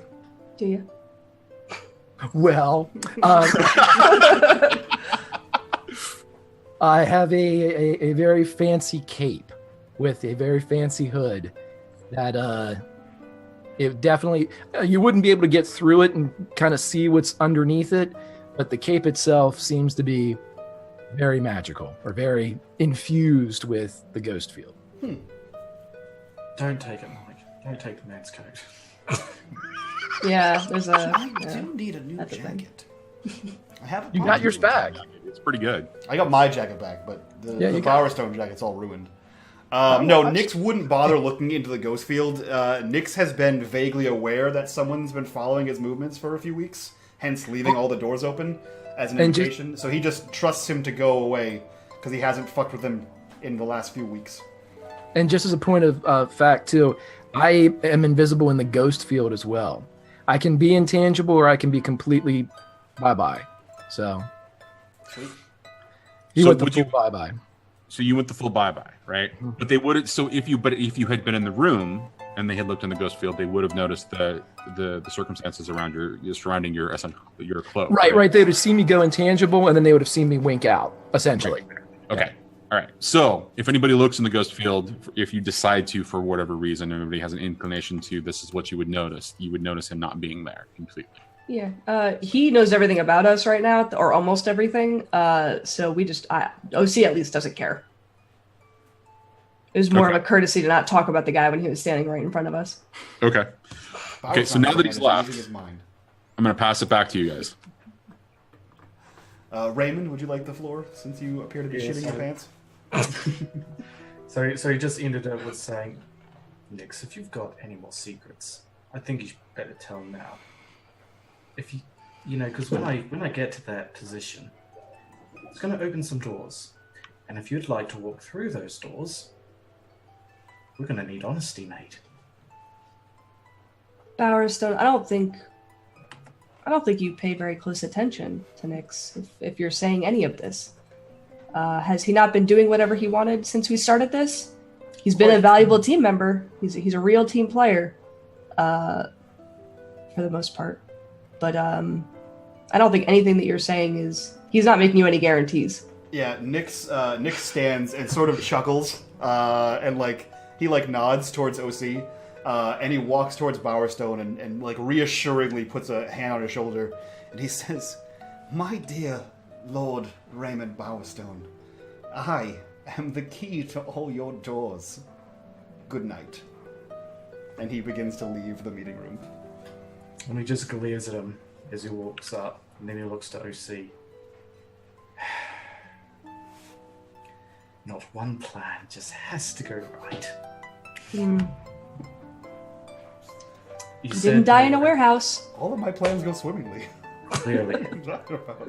Give my thanks to whoever it was that you got to play the part. I can't thank them. They're dead. And she's just gonna smugly laugh and then walk upstairs. He's just down there by himself in the demon. Just look to the demon door. He literally phased out of the room. I got company for you, mate. So as you're leaving, or sorry, before you leave, OC, do you take a look at the note that Nyx handed you at all? Yeah, well, we exchanged. I looked at it. I gave it back. We kind of traded notes. So okay, I just wanted to verify that whether you were aware of the situation or not, just because.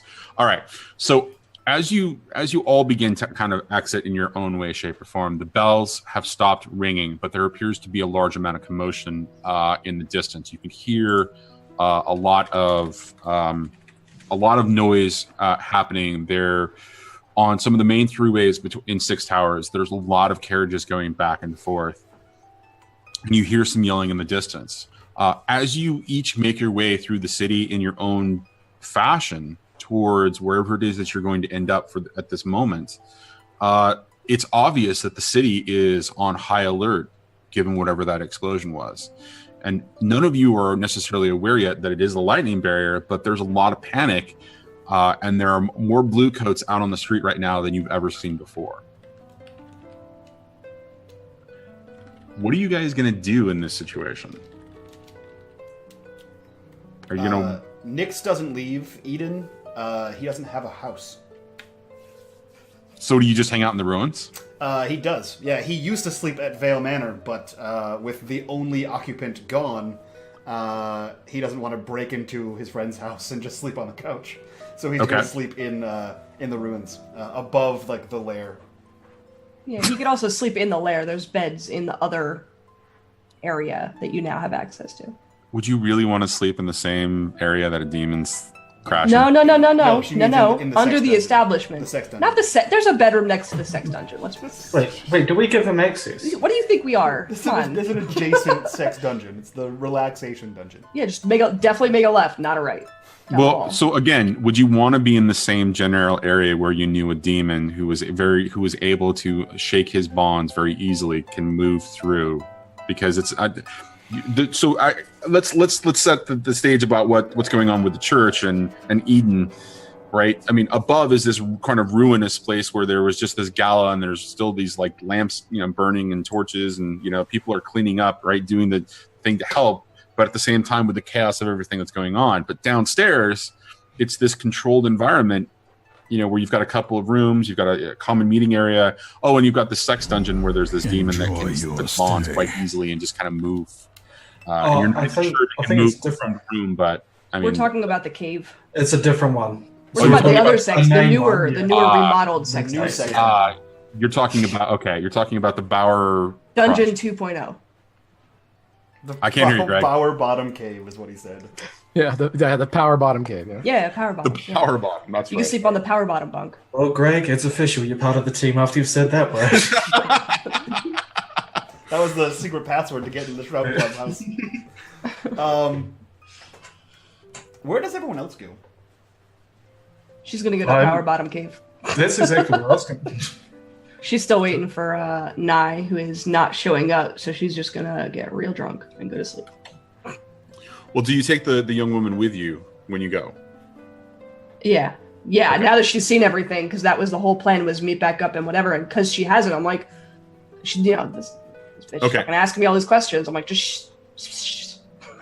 All right, so like I said, as you guys begin to move, you begin to see a lot more commotion. Let's deal with each of you individually, I guess, and figure out what you're next going to do, and we'll go to Steam last. Given I think you would probably want to pay attention to some of the other circumstances that are going on. Nix, are you going to follow them and go to the cave? Nope, he stays in Eden. Okay, so you don't actually see much more going on than what you already see is happening. There's all that chaos and circumstance going on around. You hear, again, carriages moving off in the distance. You hear some stomping and some yelling, but nothing ever really comes close to the location of the church at Eden, essentially. Reymond, let's go with you. What are you doing? so he's going to get in his carriage and head to the BBC, as it's abbreviated term. So if he's seen the commotion and everything outside, I imagine him just being quite dead silent, looking out the window, looking at some of the chaos that's happening, and there's a wee bit of him that wants to jump out and to help. If especially, I'm guessing in amongst chaos, there'll be like some looters and stuff like that, some people that take advantage of that type of situation. And as he sees that, there's a wee instinct for him to do something about it, but he remembers now that that's not who he is, and he's got a new position. So he stays silent in his wagon until he gets to the establishment and heads down into the new layer and begins working on what he's going to be preparing for as alderman. Okay, so then would you essentially share a carriage with OC and the young woman? Sure. Yep, I don't mind that. I'm gonna make you sit in the middle then, because this chick is probably non-stop asking me questions. All right, so as you guys are beginning to move your way away from essentially the location in Six Towers and head, towards essentially Silkshore, where the establishment is, it becomes progressively more difficult to get there. Because by the time you get to the bridge that connects between Six Shores and Charter Hall, and I'll bring up the map and ping it for you guys specifically. So by the time you get to essentially this big, throughway here, there is a ton of activity going on. because what you actually see is the Imperial military moving into Charter Hall to kind of secure it, and you know that this is actually the circumstances that happens when the city goes under martial law. And so as you guys are pulling up in your carriage, you're stopped at a checkpoint. Charter Hall being essentially the seat of city government there in Doskvol. You were stopped at, as a part of this, and you were asked about your circumstances. And so as you make it past this checkpoint, you come into the city, you come into the district proper of Charter Hall. Again, being the local city government, the seat of power, there's a flurry of activity, but there are also, along with blue coats, Imperial Guard posted almost at at every block. There's like a pair, essentially just kind of monitoring each intersection. Kind of a thing. Your stay. Very much aware of the circumstances and the situation, and you hear a lot of shouting and yelling still, but these individuals are kind of stepping up and just kind of keeping the calm. And so as you begin to pass through Charter Hall itself and you get towards the center, where the various buildings specifically are related to managing of city resources, those kinds of things, you see a flurry of activity. And as you make it to the far side, you find that the bridge to cross into Crowsfoot is actually shut down, and they're not allowing anybody into Crowsfoot. So how do you want to proceed from there? Because you're not going to be allowed to enter Crowsfoot according to what the sentries are telling you at the bridge. Where is Silkshore again? Can you ping it? Let me zoom in a little bit.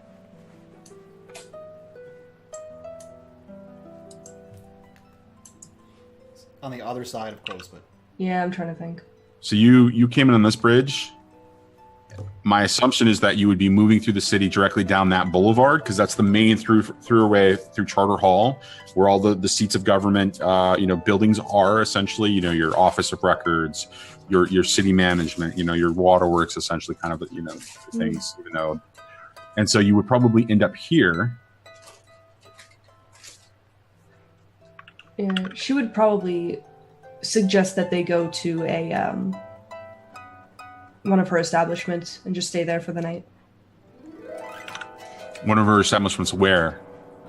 See, I was gonna say Silkshore, but that's not an option anymore. Well, so my assumption, because the location of the place where you guys built the underground was for your main establishment, which is actually in Silkshore. So, yeah. I mean, you could route yourself around, but there's no easy way to get there right now, given the circumstances. I mean, you could take a gondol. Yeah, we don't want to do that right Would now. our tunnel system work? Not under the main, not the main waterways. Those waterways are too deep. So you're the map. The benefit that you guys get from the map, or the special ability, would let you know that there's not a connection between, the districts. At least not that you're intimately aware of. That connect the districts under those big, large waterways. Right. Yeah, she'd probably just go to one of her other establishments, there's one in Night Market or something. Just go back up and go there. Okay, so all right. So as you begin to make your way back that direction, you realize that you're approaching. So you'll be coming from essentially this on the map. Mm-hmm. Heading more, back towards essentially the connection here. Let me see if I can remove that one. There we go. So you're becoming, essentially coming back up this way, heading out of Charter Hall, and heading towards this bridge right here, right? And so once you leave the essentially the Charter Hall seat of government proper, and you'll notice that it's this particular island right here, because there is actually its own remnant of a separate lightning barrier that was once established prior to the larger lightning barrier around the entire city, right? So there's that is kind of like the city, the seat of government proper. As you make it into that other section of Charter Hall, you notice that there is That is where the majority of the Imperial Army is in the city right now, as they're beginning to fan out into different districts. So you are under much more scrutiny as you are heading in those directions. So your passage, your carriage's passage at least, is noted. And as you make your way towards Night Market, you get to a sentry checkpoint, and they warn you very specifically that it is not a controlled area right now, and there might be looting, and there might be other types of activity. And when they say the word activity, there's an emphasis on possible spectral activity. Okay. They're gonna go anyway. You're gonna go anyway. Okay. Mm-hmm. So as you begin to cross the canal bridge at that point between Charter Hall and Night Market, you notice a flurry of activity on the water, and it appears that there are a lot of gondoliers that appear to be out carrying these rather long, instruments that have these hooks at the end, and they're carrying what you would know generally as spirit hooks, and they appear to be doing a fair amount of work. Now, it's a little bit of context, and I think we've talked about this in the past on Phantom. Before the Spirit Wardens took on the majority of the work surrounding spectral activity and protecting, the citizens, the gondoliers were more of the folk heroes of that world and responsible for that kind of a thing. So they are out in force, just kind of, hooking and doing things. But there's a lot of them around Night Market. So as you make your way across the bridge, you come into a place where there is a little bit of chaos. The Bluecoats are doing the best that they can to kind of quell, but there is a little bit of looting and rioting over the concerns of food. And that is the first time that you get an indication of what's actually happened. You start to hear people talking about the lightning barrier being down in Barrowcleft, right? And that's where there's a bunch of panic in the voice, and there's some raised voices, and occasionally you hear a gunshot going off in the distance, and you can only assume that means that there is some level of panic and murder happening specifically associated with it. And by the time you actually arrive at your establishment in Night Market, they have barred and closed the doors for safety concerns, and at your arrival, the person who manages this particular establishment for you explains that there have been numerous attempts at gaining access to the building by looters and other people who want to do violence to the girls. Okay. And so that's why they shut down. She's gonna kind of like try to calm everyone down once the three of them get in, shut the doors, and go in the back room in like the private where she would stay, like kind of like her office, but there's also sleeping quarters. Just kind of like go back there and settle in and look at Bowerstone and just be like, well, he wasn't lying about the ghosts. The spirits. He knows way too much in the short amount of time that it's happened. What the hell is he? She's just gonna laugh and have you never seen a Tigerosi? If you're meaning a person with misty eyes, then no, that is new to me. They're not all that way. What the hell are they? What are we? Excuse me? I think it's time for us to turn in. She'll show you to your quarters, and she'll get one of the girls to take you into another room, and she's going to go to sleep. And keep the woman in her company. Keep an eye on her so she doesn't say anything to anyone, just, And that's where where Reymond... I don't know what Bowerstone's doing, but that's what I'm doing. I'm just going to send him off to as far as go to bed. he's going to request, like, I don't know how many tiers is in stories, like, it is. He wants to go to a room up top, and he's going to be staying awake most of the night, looking out the window at the chaos that's going on. Okay. So, where is Steam in all of this when he sees them leave? What does Steam do? I'm not dismissing you guys just yet there. I'm going to come back to you guys, but I want to find out in the context of the journey that you guys took across the city. Where does Does Steam follow them? Where does Steam find himself?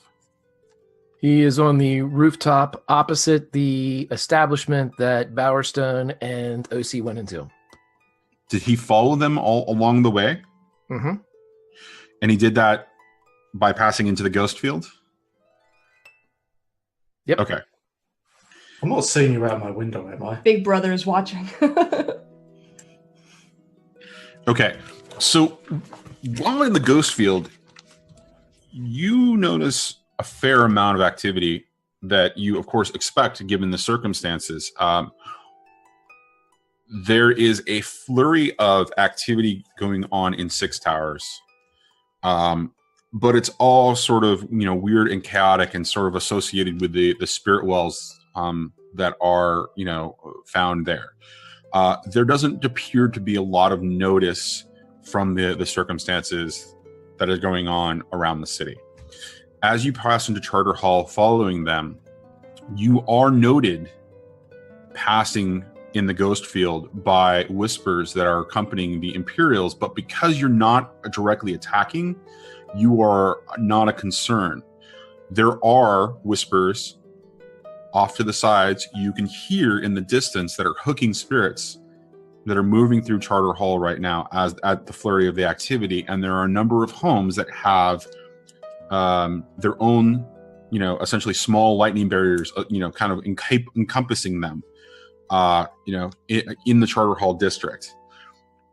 When you get to the Bridge of Crow's Foot, where they're denied access across the bridge from Charter Hall to Crow's Foot, you hear a cacophony of noise and activity, and there are a number of distinct voices that are coming out, but it is a cacophony. It is just loud and horrendous.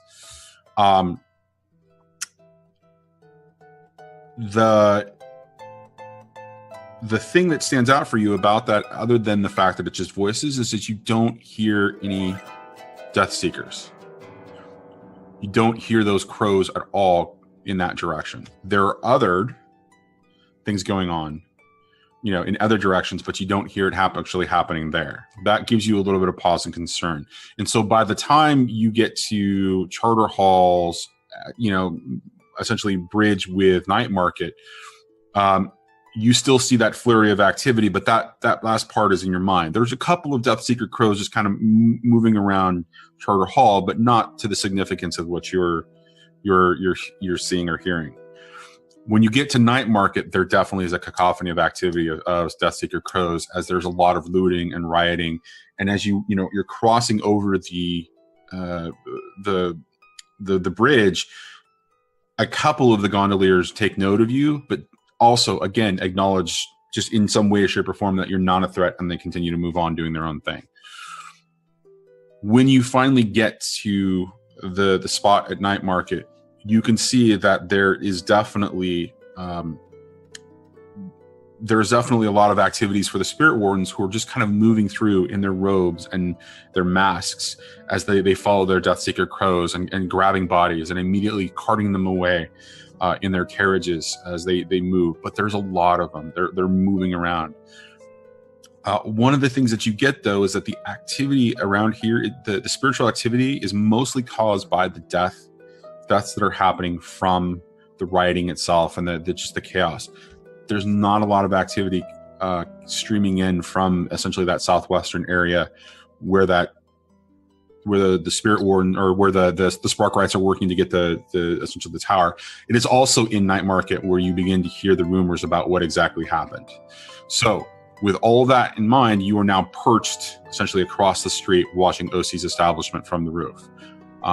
It begins to rain a little bit, and you get a sense of that because in the ghost field, when it rains, things become a little fuzzy and different, just in its own way, but you don't necessarily feel it in that same way.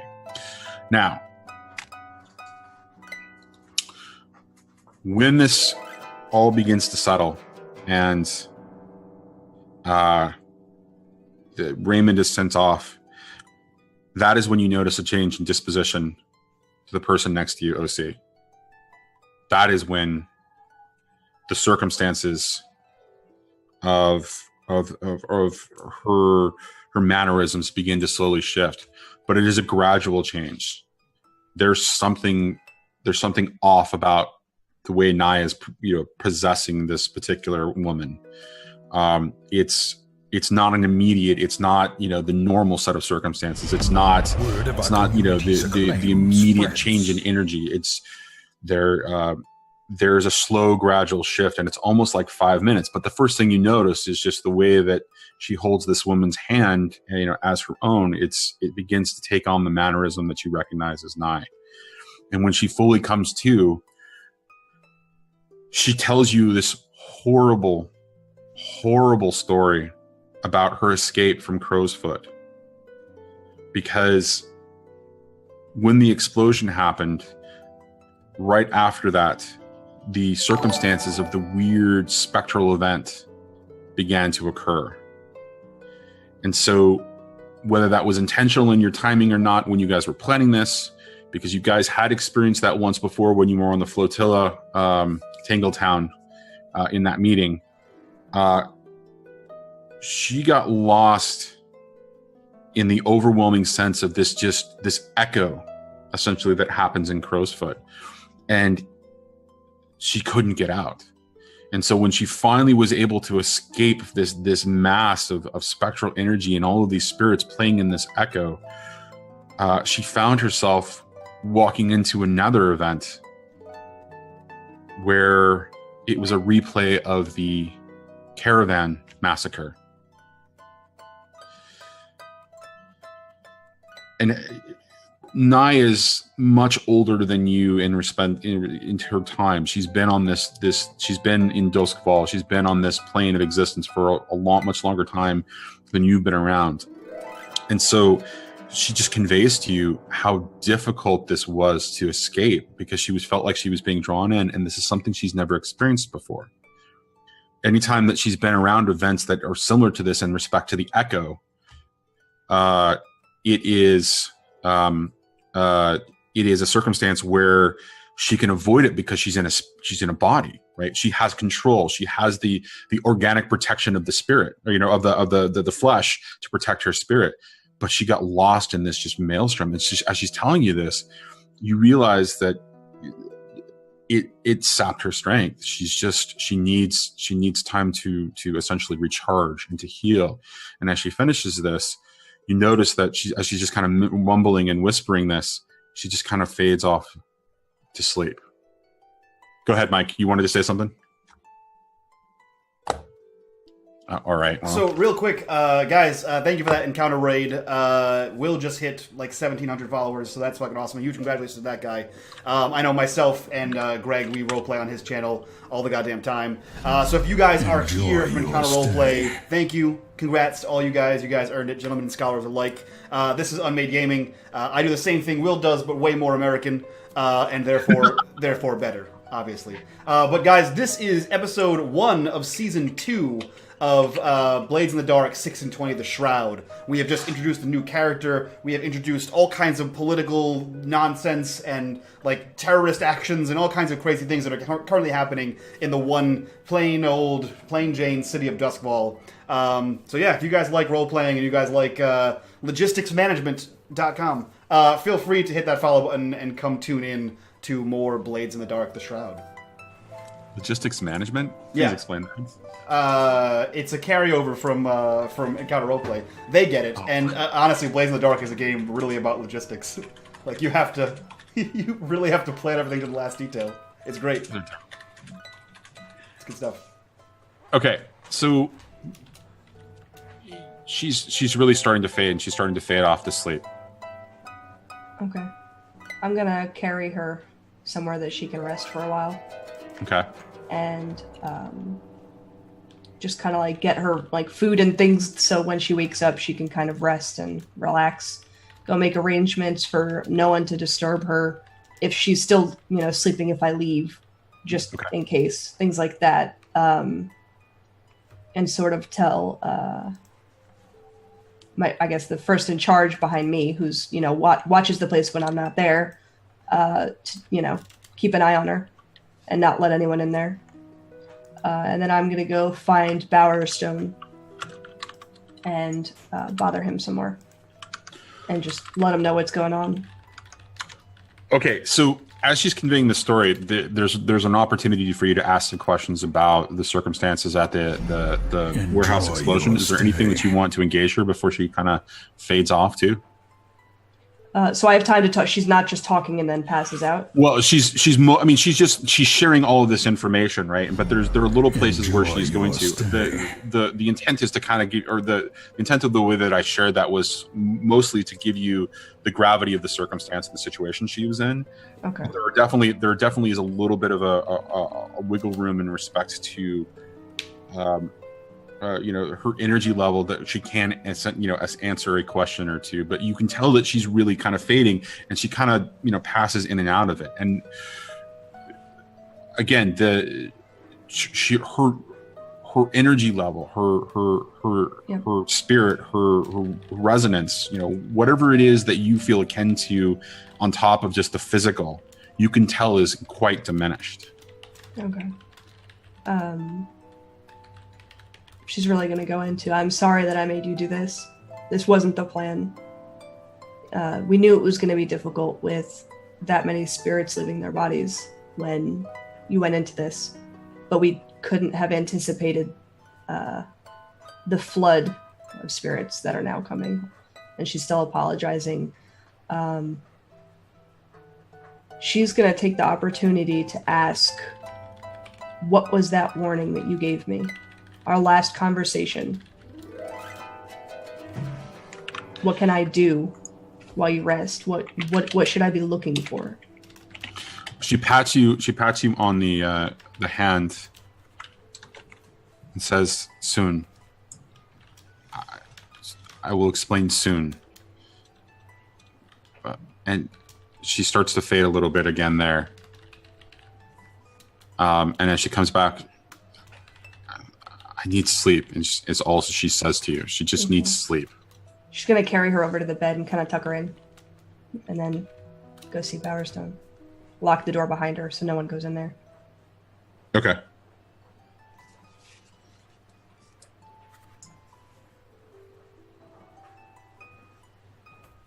Bowerstone. Yeah, so as you open the door, it's just dark except for any night light from the outside that's coming in, as he's just leaning against the wall looking out at all the carnage. And he slowly turns his head just to look at who's at the door and looks back out, and his gaze is just fixed on the outside world. She's gonna ask everything that's happening, everything that you're hoping to achieve after tonight. How do we come back from this?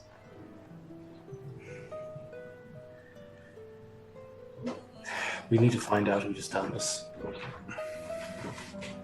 Someone's hand is at work here.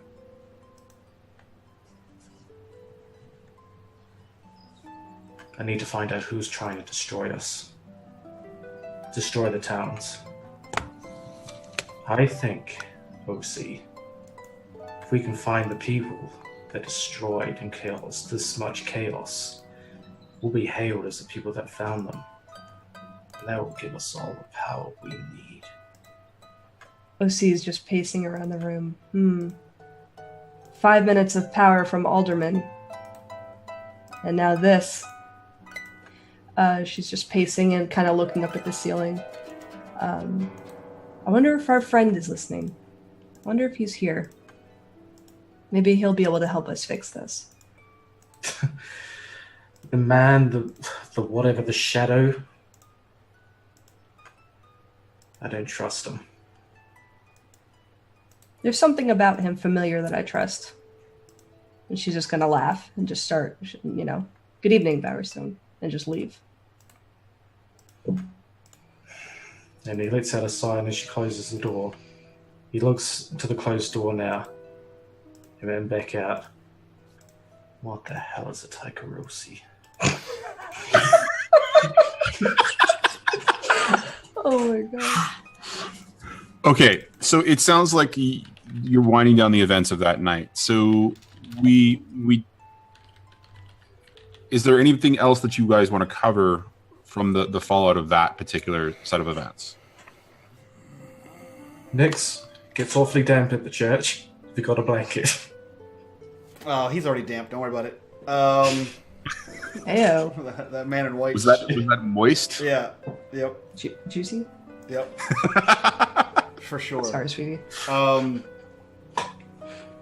Yeah, Nix waits till everyone has left, and he heads back downstairs.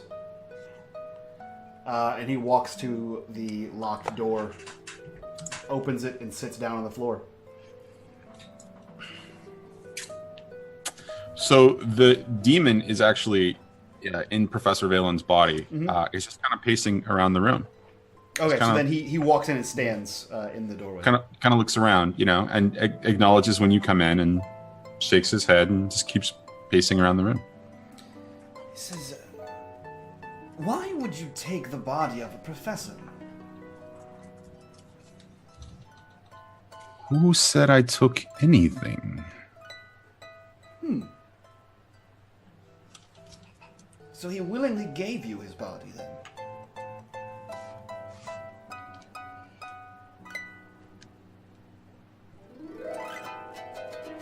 He stares at you, and his eyes fade from black just a little bit. And he comes back and he says, "Who says I wasn't born this way?" Shut up, Lauren. He says, my knowledge is rusty in this department, but I didn't think demons were born into the body of a man. He kind of looks at his hand as you say that, and his hand kind of fades a little bit. Is this a body? And it kind of comes back. Very interesting. A trick I would very much like to learn. Now, I have a question for you. I know we got off on the wrong foot. With me breaking a rib or two and a finger or three. That's water under the proverbial bridge, though. The book you had. Codex Diabolus. How many are there?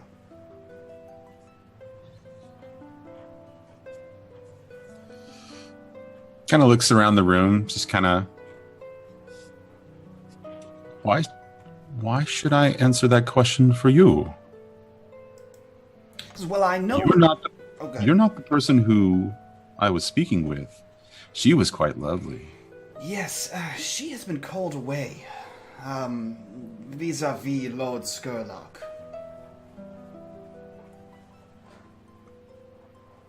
At that word, at that phrase, at that name, the demon shakes his head and just says, "Abomination.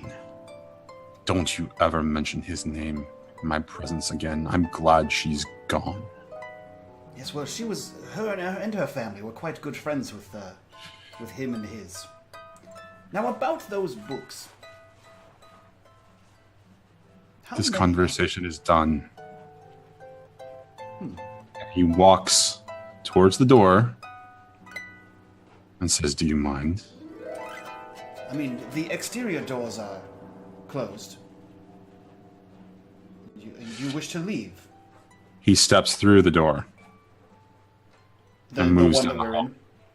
Yeah, the door's closed. He steps through the door. That door's open. The exterior door is to get out. So he steps through the door. The one to leave the church?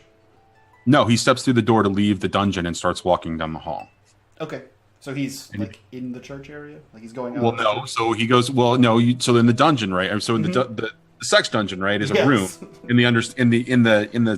Yeah, in the Undercroft, yep. In the downstairs. So he moves towards the common room. The one we were all just in? Mm-hmm. Yeah, he lets him go to the common room. There's nothing in there. Well, he picks up the papers that are on the desk or on the table there. Kind of looks at them. Curious affair. Haven't seen that in a long time. And he drops the invitation. I understand it's some manner of counting system. Of a kind. Give it to you. A man. Well, what looked like a man, but so do you, so who knows at this point? He's clearly not a man, if it's who I think it is. We've spoken before. Tall, doesn't like all me. white, shimmery skin. Let me guess.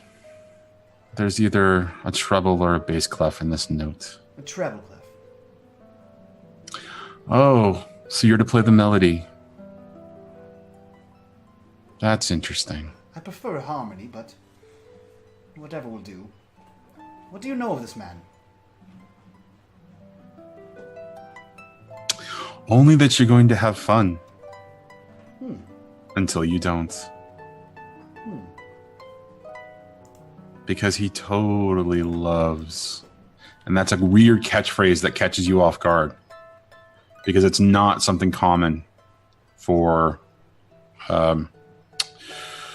it's not something common in the parlance of Doskvol. You wouldn't use totally and love in the same place. Mm-hmm. So it's alien to you. But as he says it, he says, oh, he totally loves to put the pieces together. Almost like he's conducting it. Yes, it But appears as though he is rounding up leaders of factions all over the city. Ooh, that's news. I didn't realize they were being so bold. They? Oh, no, I can't ruin it for you. And his accent changes again, very slightly, right? Much harsher on the vowel, or sorry, on the consonants. And I'm not gonna be able to do it in accent, but it does change again, and you realize that there's something off about the way he's speaking and looking at the situation. He's almost looking past you. So he feels like he's not getting any new answers from this guy. So he says, "And what of our new friend? I assume you've seen him." What's immortal to me? Apparently he's part demon. What's immortal to me? No, but you should ask me more about this circumstance. This invitation is special. If he's gathering us, he's gathering his orchestra. It means they're making bold moves. So Nyx, as Nyx as possible, saunters across the room, sits down in the same chair he was sitting in before.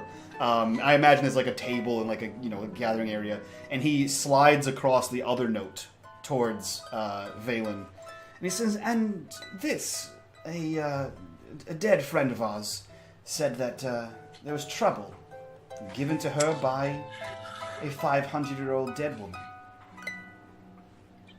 Looks at it. So she's involved too. He places it back down. He shakes his head and he says, "Bold moves. Bold moves. If this is coming to pass..." And he pauses for a second, and you can see that he's like reliving something. And he says,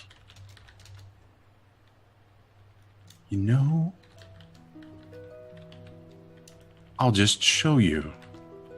And before you can move, he steps up and he places his hand on your shoulder.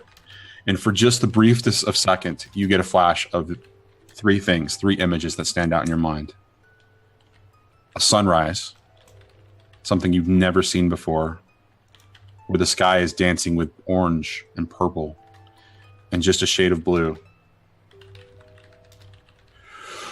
You see a maelstrom of swirling blackness, as if the color is being sucked out of everything. And then you see, as a third piece, this individual standing there, this person all in white, standing next to him is quite a common-looking fellow in Doskvol.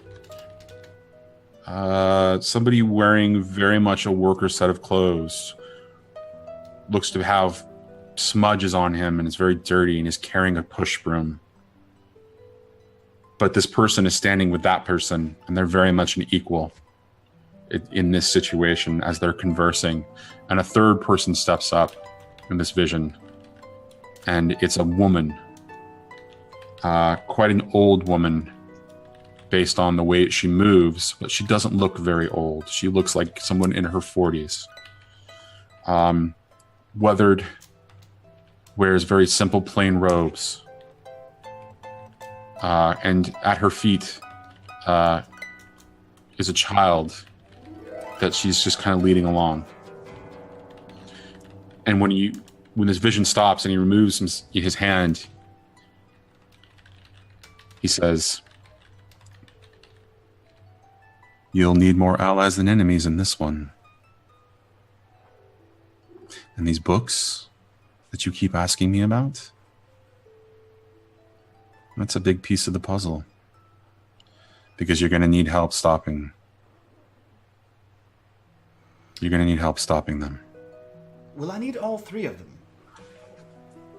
Oh, there's not 3. There's more than 3. 4 then.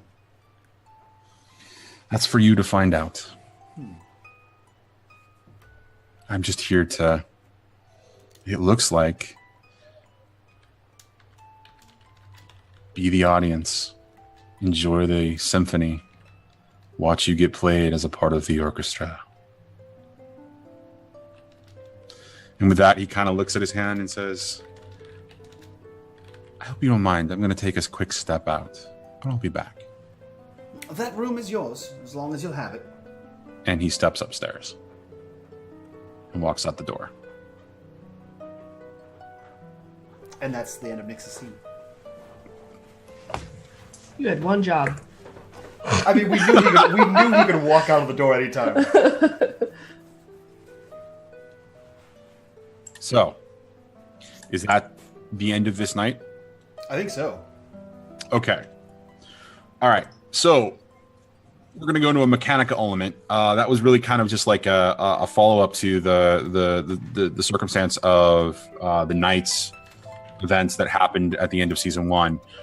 Mechanically speaking, you guys got payoff, and we talked about potentially doing heat and entanglements and or downtime activities from that. And I think that if you guys want to, we can do a little bit of that pretty quickly. There wasn't a fair amount of heat that got generated from any of it in my mind, because you guys pulled the circumstances of the bombing in Crowsfoot off. So we won't really go into that. We will go into entanglements though. And I'd like to change up the way that we do entanglements in Season 2. Previously, on both shows, what we've done is we've rolled your wanted level, essentially, the entanglements based on your heat and wanted level. And then I've allowed you guys to kind of choose that. And then we deal with the resulting essentially set of circumstances right then and there, whether it was you guys paying off or explaining to me what happens. I think there's a real opportunity there for more interesting free play action and possible scores if we move the dealing with the resulting dealment of the entanglements into essentially starting in free play as an option. So I also think that if you guys are willing, I won't tell you what that entanglement is until it actually happens. Ooh, that's pretty cool. And that's the way you guys are a little bit more surprised as to what the circumstance is going to be. Enjoy your stay. Is everybody okay with that? Okay.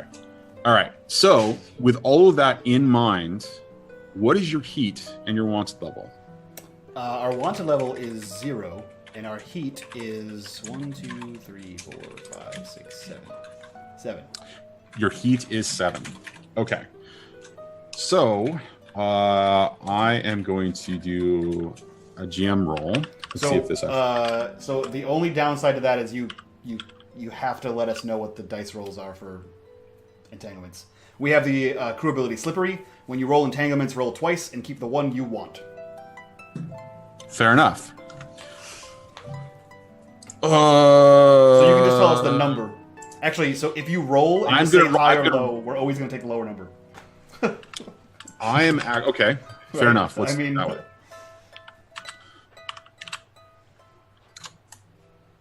Okay. So let's do that again. Yeah, if low is always better, we're always going to take low, I assume. Well, we're going to find out, aren't we? That's quite an assumption. Yeah. God damn it. Hold on a second. I figured the higher numbers were like, someone comes to kill you. Like, oh. They get pretty bad at the higher numbers. Well, here's the irony in this particular situation. It's the same number both times. Perfect. There you go. Makes it really easy for you. So we'll talk about that off screen. I actually want to figure out a way for that to work, but at the same time, keep the mystery behind it. But so, yeah, given the circumstance, that'll happen a little bit later on. So now with the results of the events that have happened and the successful scores, you guys jump into downtime activities.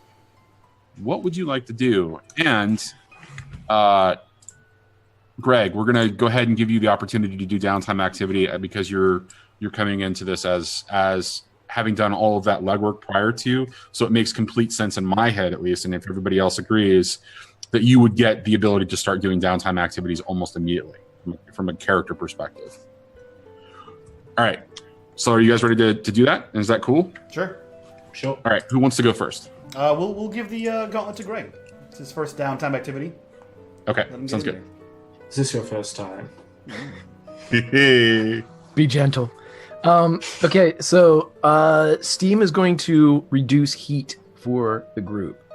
Call it a show of good faith.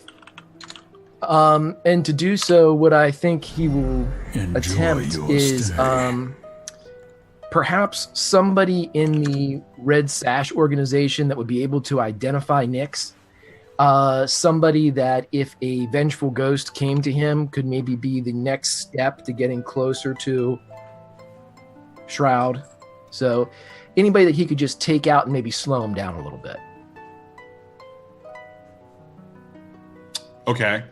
So I'm going to, as we alluded to last season, at the end of last season, there was going to be a set of rules coming into play that actually manages crew versus crew stuff. Okay. I actually haven't published it to you guys yet. But there is one particular portion that actually covers reducing heat in an interesting way because of something that Madame Gandalf did last season, where she, looped heat back onto the Shroud, knowingly messing with characters, which is a completely separate thing that's going to be governed. But there's one of the things that we're going to introduce in this season is we're going to add an additional downtime activity.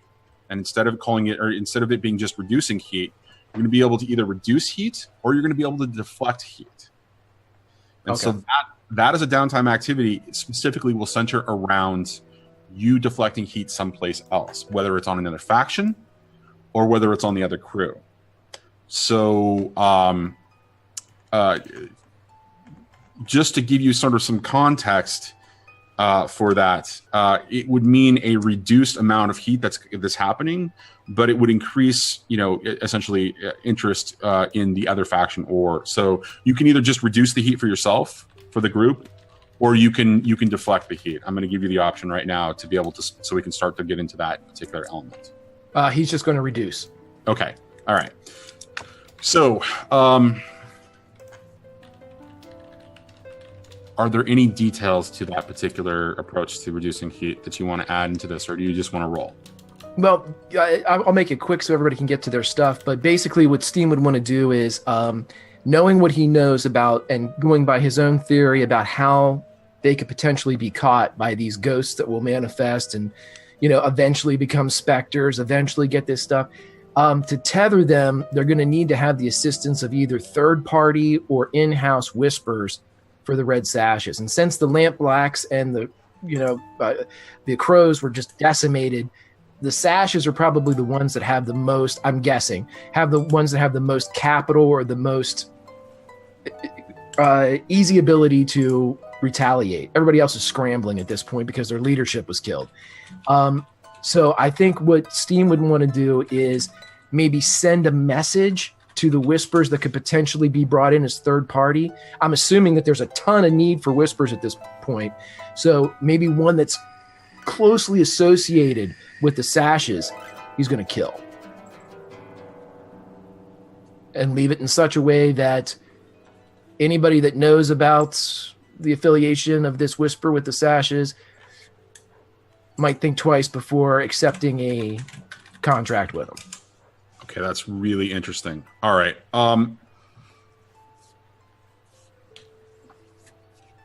So typically when you're reducing heat, you would do it in a way that's not necessarily direct action. So you would roll, say, a command or a consort. Because you're going to murder somebody in order to deflect this, and when you do this murder, when you send that message, are you leaving it kind of up in the air for the sashes or anybody related to figure out for themselves, or are you going to be very public in some way about this, about the act? I'm not going to be public in the physical world. I'm going to be public in the ghost field, where I'm going to leave a message in the ghost field for any other whispers that may want to, investigate this, how they die. Do not work for the sashes. Okay. All right. Okay. So then I guess we're going to call this either. Do you want to do some sort of physical action specifically, like take one of the physical actions to determine the result of this?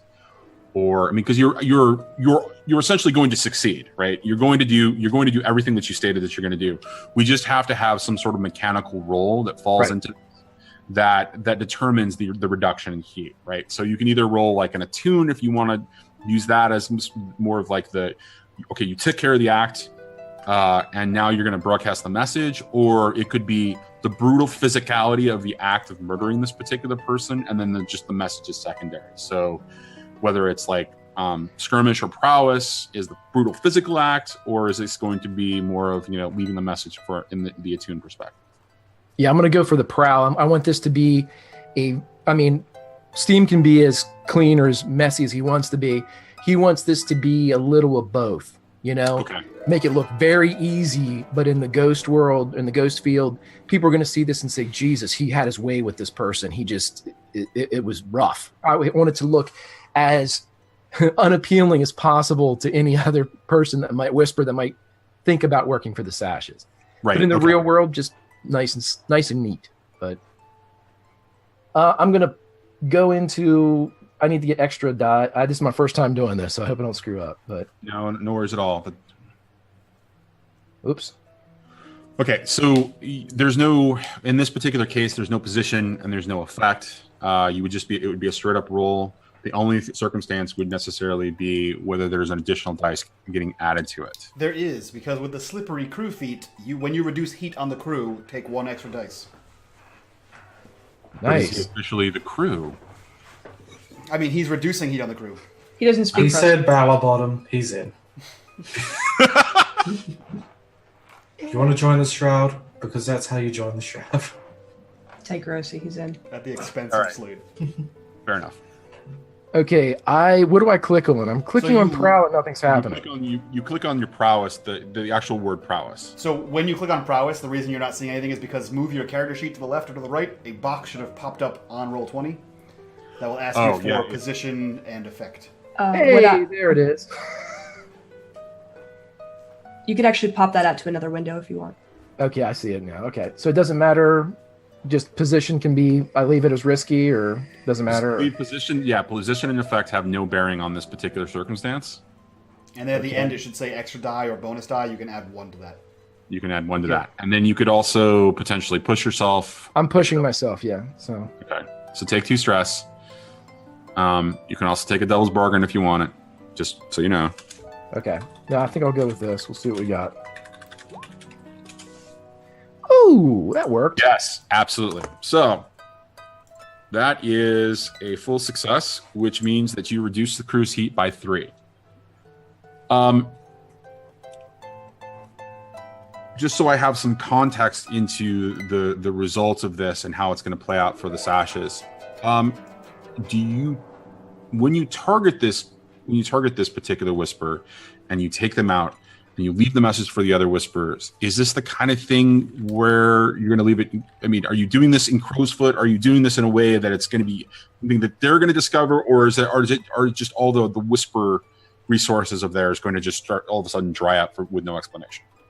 Correct. Yeah, this is actually going to be done in the home of the Whisper, like where they conduct their business, their sancta sanctorum. I got in there, murdered them in their own place, in their own bed, wrote on their walls in the ghost field, I can get to you if you need to get to you. Don't work for the sashes.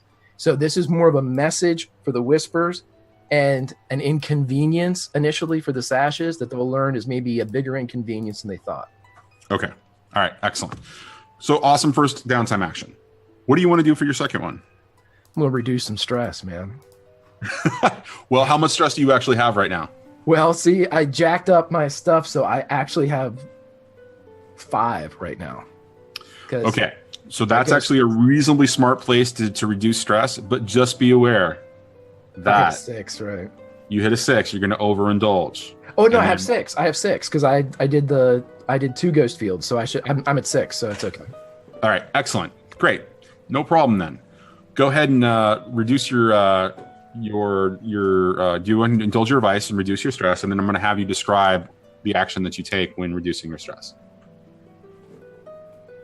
And I'll act like an idiot again. I don't have any bonus dice on this, right? It's just straight up roll. Yeah, it's a straight up roll. Actually, you know what?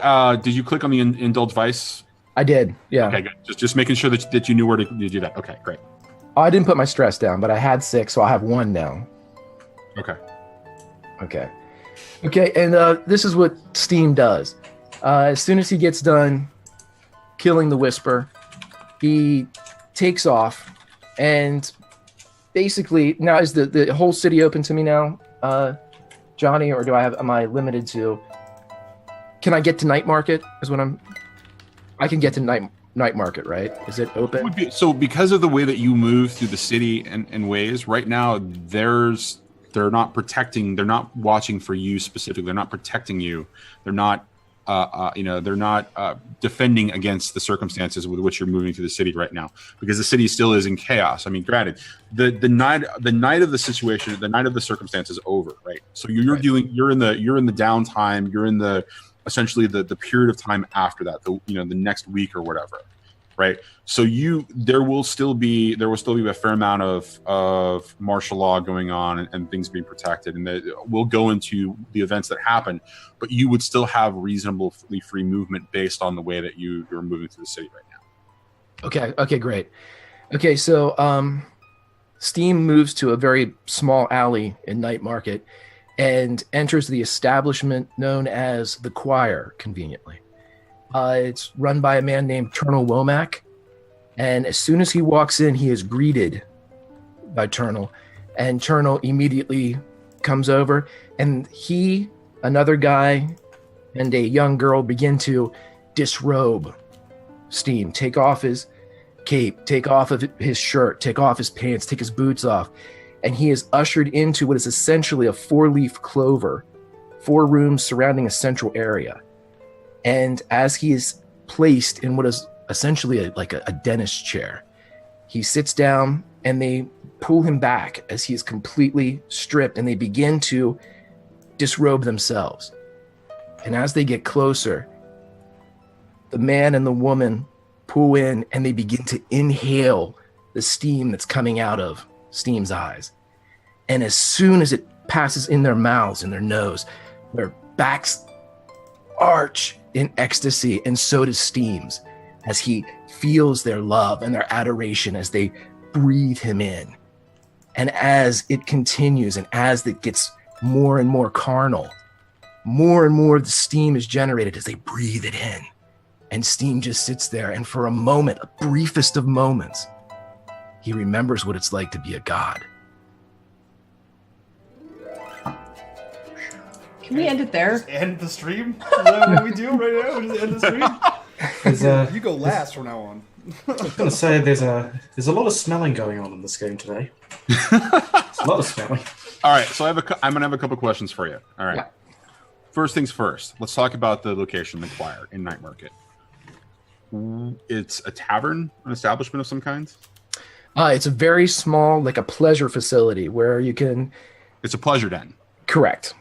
There's vice purveyors of drugs or alcohol and stuff like that, but this is not necessarily an addiction of a drug for Steam. It's an addiction of godhood.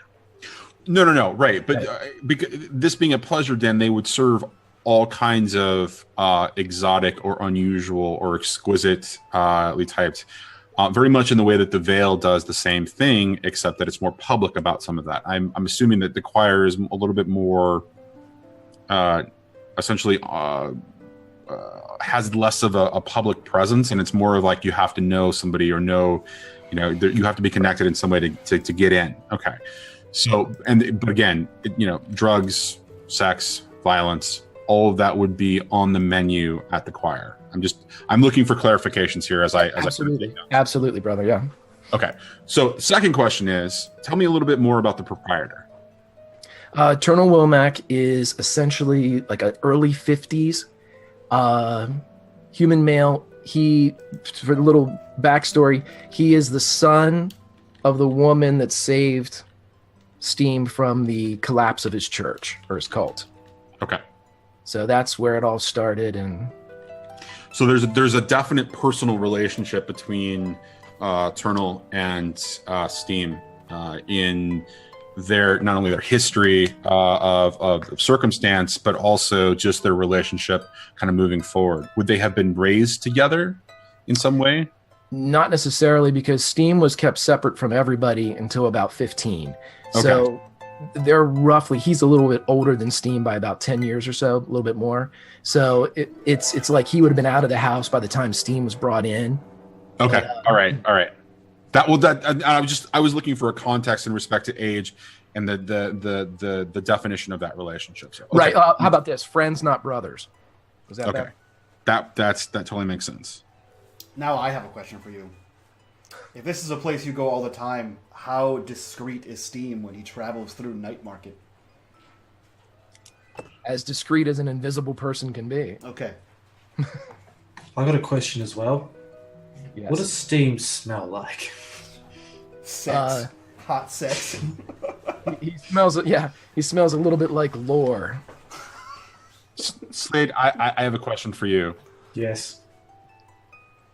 Do you have like some sort of olfactory sort of, kind of, is there a turn on there for you when it comes to smell? I mean, everybody's got their own kink, man. I just want to. All I'm gonna say. He's that all guy I'm gonna who goes say there is and sniffs everyone's shoes. Yeah. They take them off. Like they walk in my my establishment and they take their shoes off and get comfy, and he's just sitting by the door selling people's shoes. Well, that might be Reymond, but I want to know if Slade is the kind of guy who goes to a bowling alley. Are you asking me on stream what my kink is?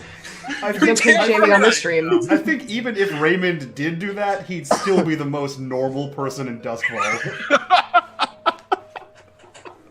Like, I like how today's episode was just like, so, right, I'll just go fuck myself then, yes? Good. Good. Oh, fuck me too. Okay. Invisible man. Now fuck me, right? Actually, Nix's question or Mike's question is actually really interesting in context of something that I think we're establishing as a precedence here, but I want to clarify it just to make sure. Are there any time with which Steam is not moving normally in a hidden fashion of some kind? Yeah, absolutely. In fact, Steam, like, let's say he's going from point A to point B, and we're talking about a football field. Red zones, he's invisible. 0 to 20, the 80 yards, he's visible. And then whenever he's getting to where he's getting, he turns invisible again. I can't hold it forever, so he basically, when he leaves someplace, he's cloaked.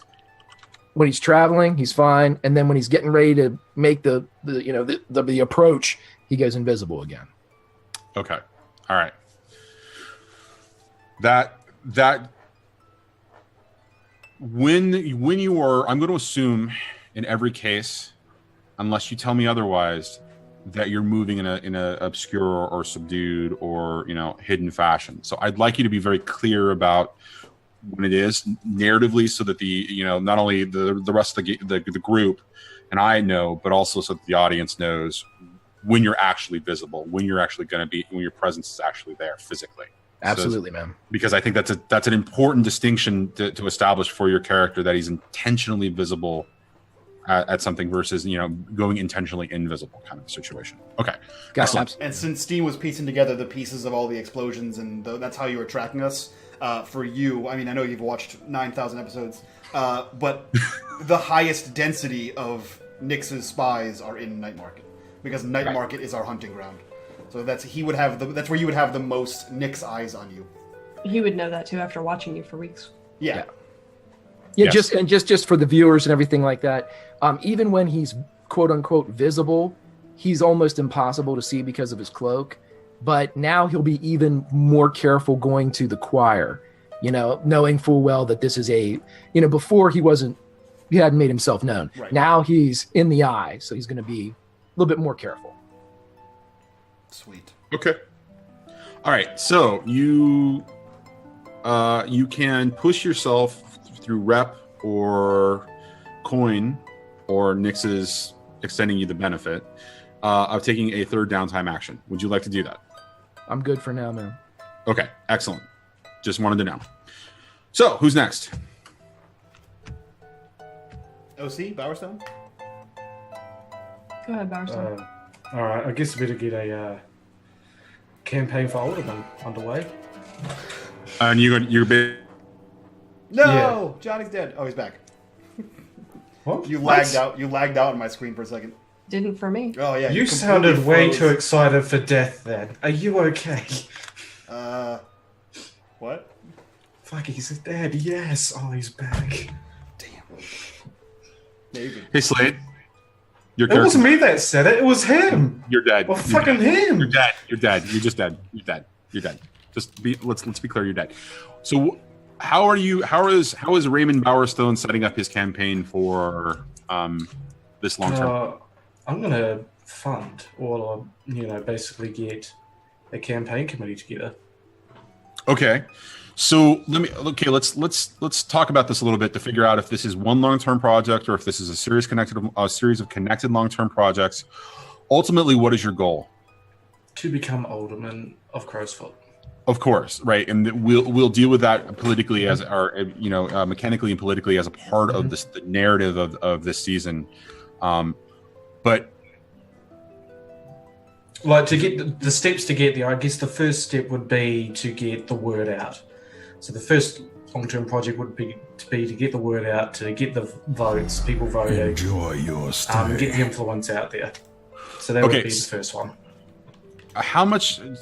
This is one of those cases where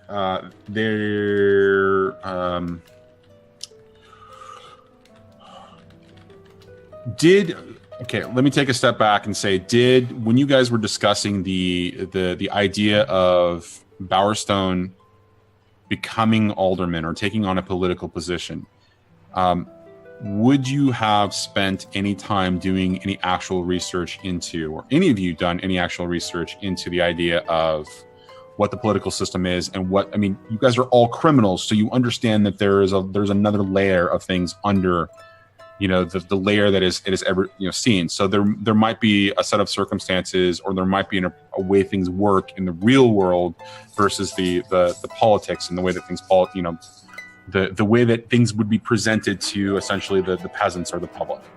Mm-hmm. That didn't answer my question. Would you have done that? I'm guessing. And this is a question. Planning, yeah. This is a question for all three of you, because I think this has an impact on his initial project, right? Because for Reymond, he would rely on Nyx for the lower class and probably OC more on the higher class. Even though Reymond himself is essentially higher class, he's not going to rely on himself to know everything of the higher class. Now about those doors you had mentioned. Allow me. Yes. Yeah, he would. Nix would research it on his end, on the lower class, the seedy underbelly side of politics. Okay, so the political system, the way it works in Doskvol, and I did a fair bit of thinking about this. I think Mike and I had a brief conversation about this, and I alluded to a couple things. So there is a council, a city council, that basically is the governing body for Doskvol. Working for them are the aldermans, which is essentially a layer, and that layer, those aldermans are specifically to the different districts in Doskvol, right? So there's, what is it, like 10 districts in Doskvol. There's an alderman that's representing that district to the city council and making the pleas or what have you.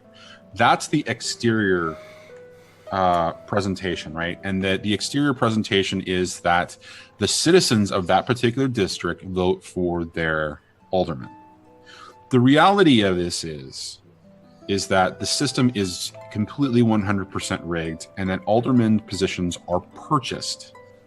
They are not by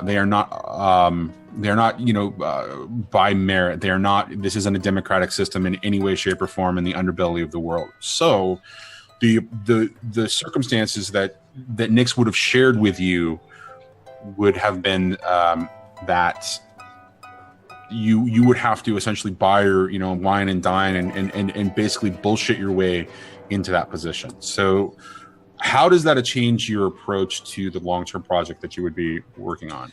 It's then going to go into looking for the individuals or the different aldermans that are in these councils, the one council rather, and having individual meetings with them. So trying to first of all learn how much it's going to cost and who to buy it from. So he's going to first of all make a project of getting to have, I'm going to say essentially either lunch or dinner with one of the aldermans to discover it. Okay, so basically what I'm hearing is that as a long-term project, you want to establish relationships with the existing aldermans to find out the best way to buy your way into this. Okay. All right. Excellent. So, let's call that. Okay. Let me double check the number of districts, and that'll determine the type of clock that we're going to. Are there 11? I thought there was 10. Okay. So we're going to call this progress clock a 10 segment progress clock. And that just represents essentially the number that is closest to, without being, going to the extreme of 12 segments for the essentially the project. And what that will mean is, depending upon your role, will be determine how many of those you actually meet, and the information that you get in respect to whose hands you have to, whose palms you have to grease, or where you have to throw the bribes or what have you, or who you have to wine and dine. If I got a kiss in the house, I'll do it. All right. So do you talk to Nix at all about your plan? Yes, I do. Don't keep secrets, mate. Come in, let's have a meeting. If you have a meeting with Nix, he will tell you more than what you're probably about to learn from these people. He says, now, I like your plan of talking to the alderman, but perhaps start with, I need a map. No, I guess I don't need a map. You know the castle in 6 Towers, the Rowan house? Talk to Lady Rowan. And what was his name? Similar to yours. Something. Bowmore, Lord Bowmore. Talk to him as well. He might have an in for you. I see. Now, Nix, I have a big request that I have to make. I'm on my knees here asking for this. I need protection. Oh, I thought you were going to ask for your jacket back. No, you can't have your jacket back. Of course not. That's mine now. Protection. I mean, I can have you. I'm going into the public light now. Please, yes, I'm going to the public light now, and I can't exactly be breaking people's arms and slamming them on tables. Right, fair. let's see Like how they ever really did that, anyways. But he did do it one time. He said, let's see how this works. Steam. Worth a No, shot. the kettle's not boiled Worth yet, a mate. shot. Worth Tea a will be shot. served after. I assume that Steam would be there. Would he, Greg? As a part of this? He wasn't necessarily invited, but if for narrative purposes, sure, I'll be there. I mean, if you're a creepy sleuth that just follows us around all the time. So yeah, he just says, Steam, expecting to see an invisible man appear from nowhere. Yeah, right at your shoulder.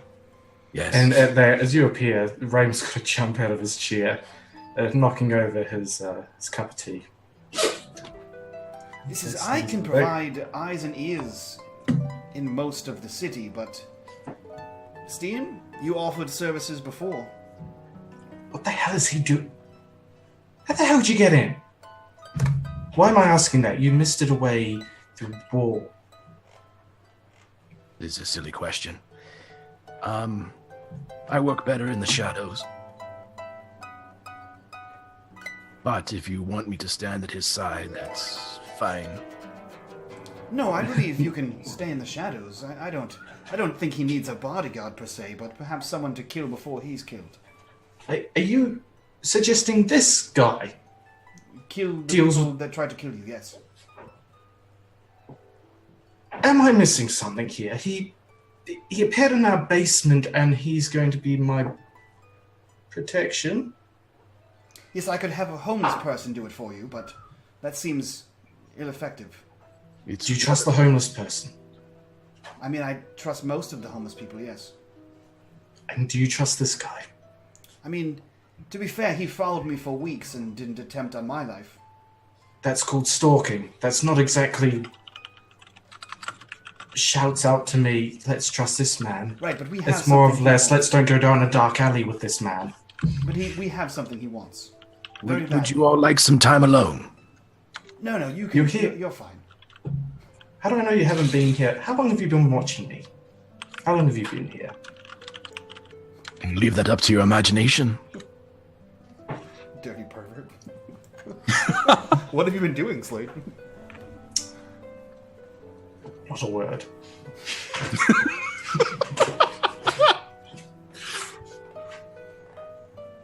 So yes, All I right. believe we have an accord. All right, Steam, what's will your you- name? Will you kill people Steam. before they are killed? Before he's killed, rather? That is part of the job description, I believe. Perfect. I just have one question. What the hell is a Taikarosi? No. You would definitely know what a Taikarosi is. You would not live that much of a subdued life. Are you playing this off? But more on the aspect of, you know, he knows what, you know, a Taikarosi is, but what more can they do? So what you would know is that Taikarosi are from the land, essentially another one of the islands, as a part of the. It's not clear whether it's in the Imperium or not, according to the book. In my head, it's always is, because there's a railway. One of the railways actually leads to Taikarosi, or to the Taikaros island, but we don't actually see it. They are common enough that you would know that they each of them has some sort of uniqueness to them, right? Mm-hmm. In the case of Steam here, he's got the wispy kind of eye thing going on, right? In the case of Sling, she's got these, essentially this network of black lines all over her face that represents, veins, or all over her body actually represents veins, that are just blackened, right? Each Taikarosi has some sort of uniqueness to them that is attributed to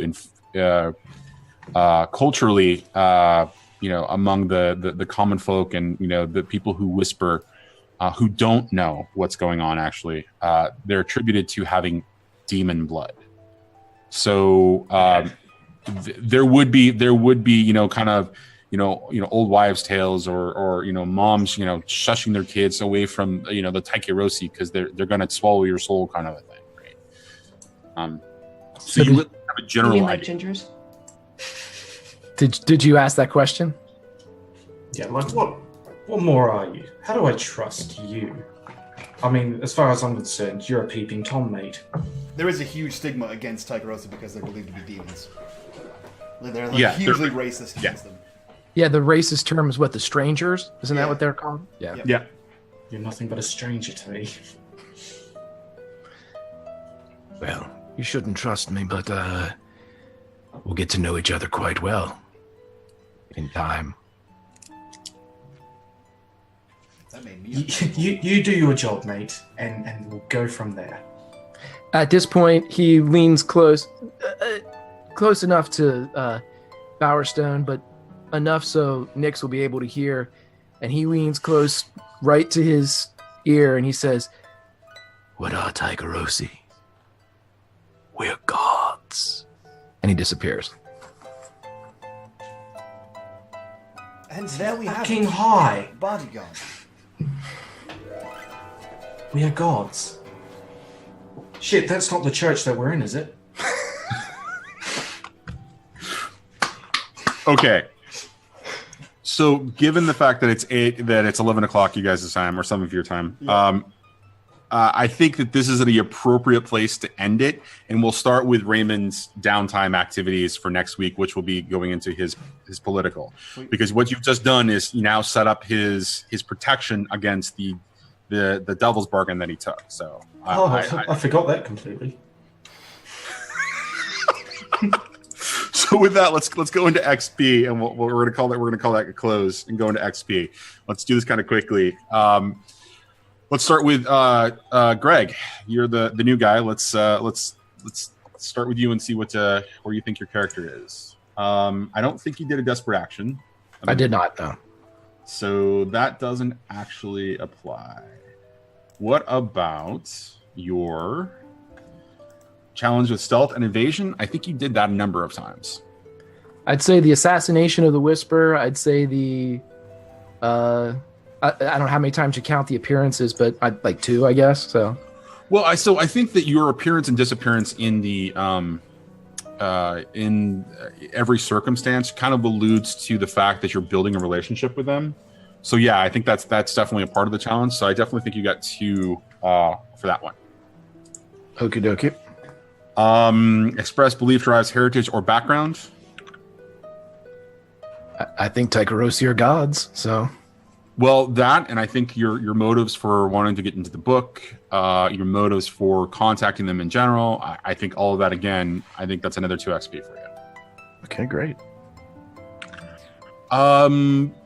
Struggling with your vice or trauma. I mean, you've watched the previous episodes, so you know that it's not directly related to you just indulging your vice, or you just. Yeah, I didn't overindulge, so I don't think that fits. So. Well, it's not a matter of just overindulging. You know, did you deal with a situation where you struggled with your belief of yourself as a god? That would be an example of right. With all that in mind, then that's it. You got 4. Good job. So those 4, Greg, those can be applied anywhere. Yeah. So to be very, and I was gonna cover this off screen, but to be very clear, the only time that it applies into one of the attribute playbooks is when you roll a desperate action, which is what we did with Slade when he took that desperate action when he did the sway. So everything else can be applied to one of the attributes or the XP playbook. And when you train as a downtime action. Well, so that's a separate circumstance, right? That's not him getting XP now. That's him actually taking a very specific downtime action. So yes, that does apply. Yep. But it's a different mechanic that drives that particular XP being delivered. Yep. Okay. So who wants to go next? Thanks, guys. Go ahead, Bowerstone. Slade. I was going to let you go this time first. Go ahead. All right, so stop smelling your hand. I didn't smell It my was in hand. his shoe. It is so. He put his hand in his shoe, and I No, noticed I didn't that. put my hand in the shoe. Came up and was like, right, XP, fucking all of it. Let's go. I'm waiting, Reymond. I'm All right, waiting. so the desperate action was obviously rolled. So there's 1 for that. Yep. Express beliefs drives heritage background. I can think. Let's try and. Well, his belief, first of all, with calming down the crowd. Well, wait a minute. Challenge. You addressed a challenge with deception or influence, though. You missed that one. Shit, I missed one. Yeah. So There I you go. definitely think that you got the sway in there where you completely calmed the crowd down. So I think that that's huge there. I also think that you expressed yourself in the meeting that the four of you essentially had in the Eden HQ by presenting your, trying to use your influence. Whether you successfully did or not is more of a subjective role play kind of thing. You were trying to, with this new role that you're taking on as trying to be alderman. I think that you did there. So I think that that's 2 XP. He whispered in my ear in the end, so I think we're getting along swimmingly. All right. So your beliefs drives heritage and background. Yeah, so with his belief, obviously, for, again, New World Order, peace, justice, under my rule. And then his background as well, with knowing all the nobles in the gala, interacting with them, and maybe rekindling some connections. Okay. So I think that's definitely 2. Cool. And last with vice or trauma, I'm going to go on a limb here when they were going through the streets, and he was seeing, the looting, the chaos that was going on, and he wasn't able to do anything like he used to be able to do as Bowerbomb, because now he was, the singular Reymond Bowerstone, so he wasn't able to go ahead and do the justice that he once was able to. Okay, but is that something directly related to your vice, or you don't have any trauma right now? But is that directly related to your vice? Because I think if that's, I think that would have fallen under your beliefs, drives, heritage, and background. Yeah, that's a good point. What is my vice? Luxury? No, it's up there. Okay, so that sounds like it's 4 then. That's cool. All right, who's next? OC? Okay. I would say using my influence to get us to safety. I own this joint. I think as far as my drive heritage background with Nye. Okay. Everything So that I also want to go happens back to your address a challenge with deception or influence. I think you got a second one because you actually assisted Reymond in the role that he did for. So I think that matters that you get 2 there. Okay. All right. And so yeah, the issue with Nye is definitely one of your belief drives, heritage, or background. Can you think of another circumstance where that came up?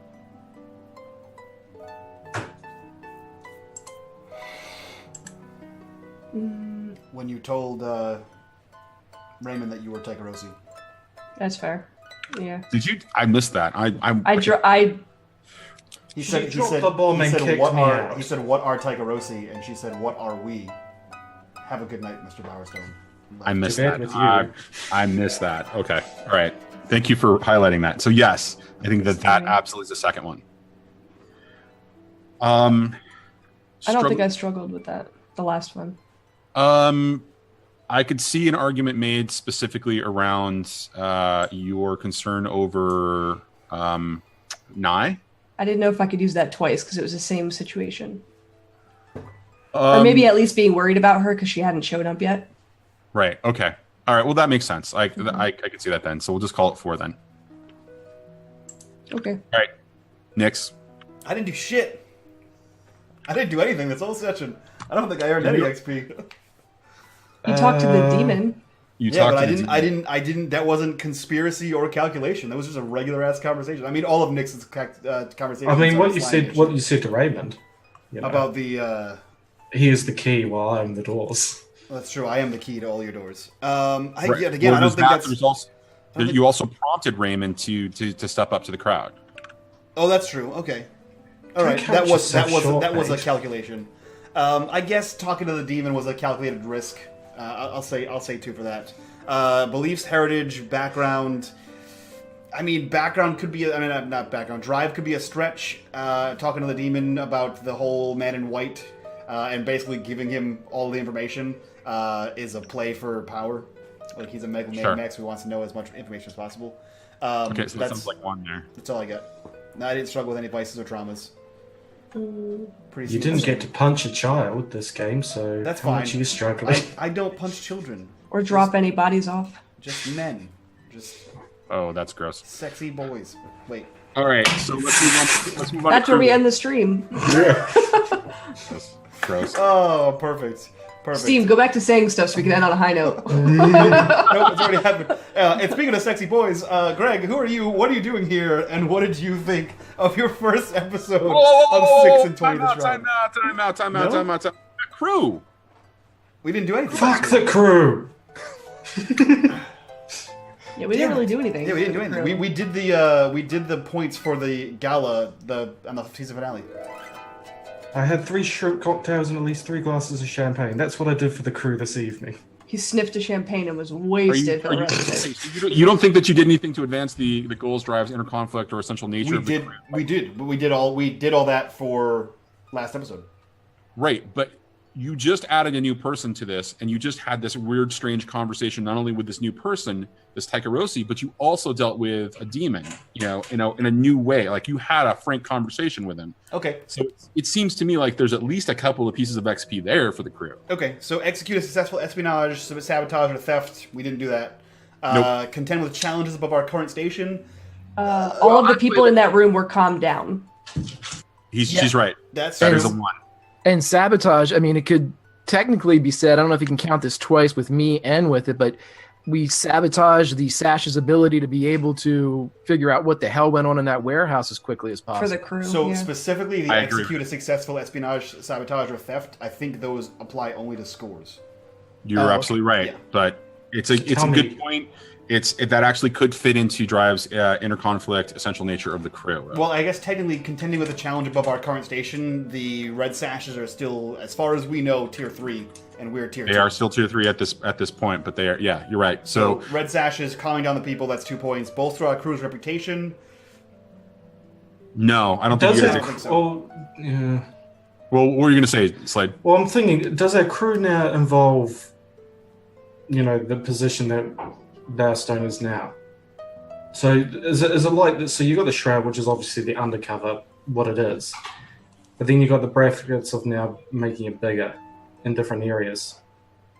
So I don't think you running for, personally, I don't think you running for Alderman bolsters the crew's reputation, because you can't be Reymond Bowerstone cannot be associated with the Shroud because you are a criminal.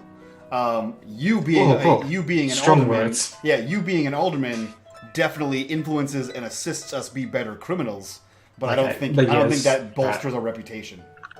Well, so bolster your reputation applies directly to what you guys are talking about, or what is listed on your crew sheet, which is ambitious, right? Yep. So I think you guys did necessarily and embolden it by, and this we're going to play this twice, but by Reymond's actions, by your calling the calculation, I think that actually counts as 1 XP right there. Okay. To go off to do that, because I think that's an important distinction. Sure, that makes sense. So it's 2 for contending with challenges, 1 for bolster reputation, and express the goals, drives, inner conflict, or essential nature of the crew. I don't know. I think we're finally dealing with all this demon stuff that we've been putting off since the beginning of the season, and which is all if you guys remember, the first episode was OC going in and being like, "Hey, I've got this book. I don't know what the fuck it says. Yeah. But I know it's worth something, and I'm, I have money, I have a little bit of power. I want more knowledge." Yeah. So her finally getting that and, being able to tie up the loose ends and the goddamn demon that you let go, being able to start dealing with things, I think it's, Yeah. Also, in fairness, I think the demon seems house trained. I think Right. if anyone expressed inner conflict, it's Bowerstone. He was conflicted the entire episode. He tried to find his balls with Nyx, and those were quickly snipped. He learned new startling information about a random person who's been stalking us for weeks. He learned random new startling information about OC. And so I think Slade is now that Slade has stepped out of the shadow, he has a shitload of things that he had no idea about to deal with. Essentially, what the fuck is this? Who the fuck is you? I'm just picturing you in bed in the establishment, who am I? Like Zoolander, just staring at the ceiling. he's having the existential crisis right now. So I don't know I'm never gonna have a private moment again. I don't know if that counts as inner conflict.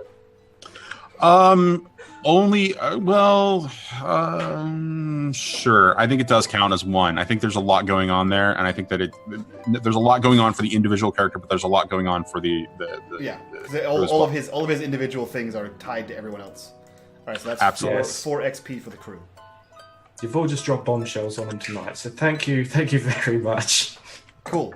Looks right. like you're back So on the Now I'm bottom turning it again. over to Mike. Back so to Mike those sexy boys and Greg. Greg, who are you? What are you doing here? And what did you think of your first episode of 6 and 20, The Shroud?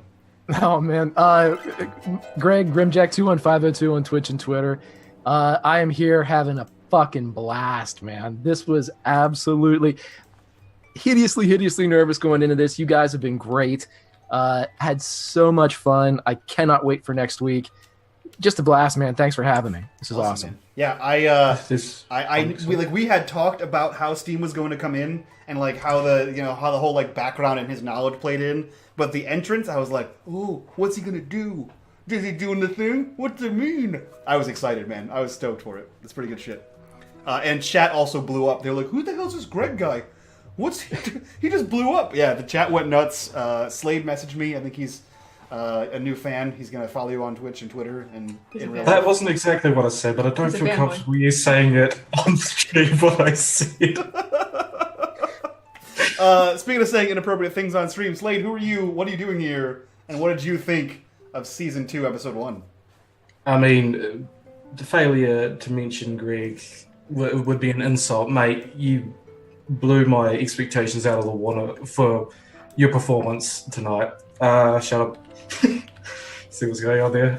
Yeah, I'm Slade for Cryptdice Gaming. I'm a streamer, DM over there. You can come catch me over there if you want. But yeah, to season premiere, what a way to bloody start. Right? That's why I said no score, but holy shit, did we drop some knowledge on this game. Speaking of dropping knowledge and bombs today, Xmas Ginger Ninja, who are you? What are you doing here? And what did you think of Season 2, Episode 1? This was great. I'm Xmas Ginger Ninja. I run my gaming channel. It's just a bunch of nonsense if you want to check it out. Like 24/7 nonsense.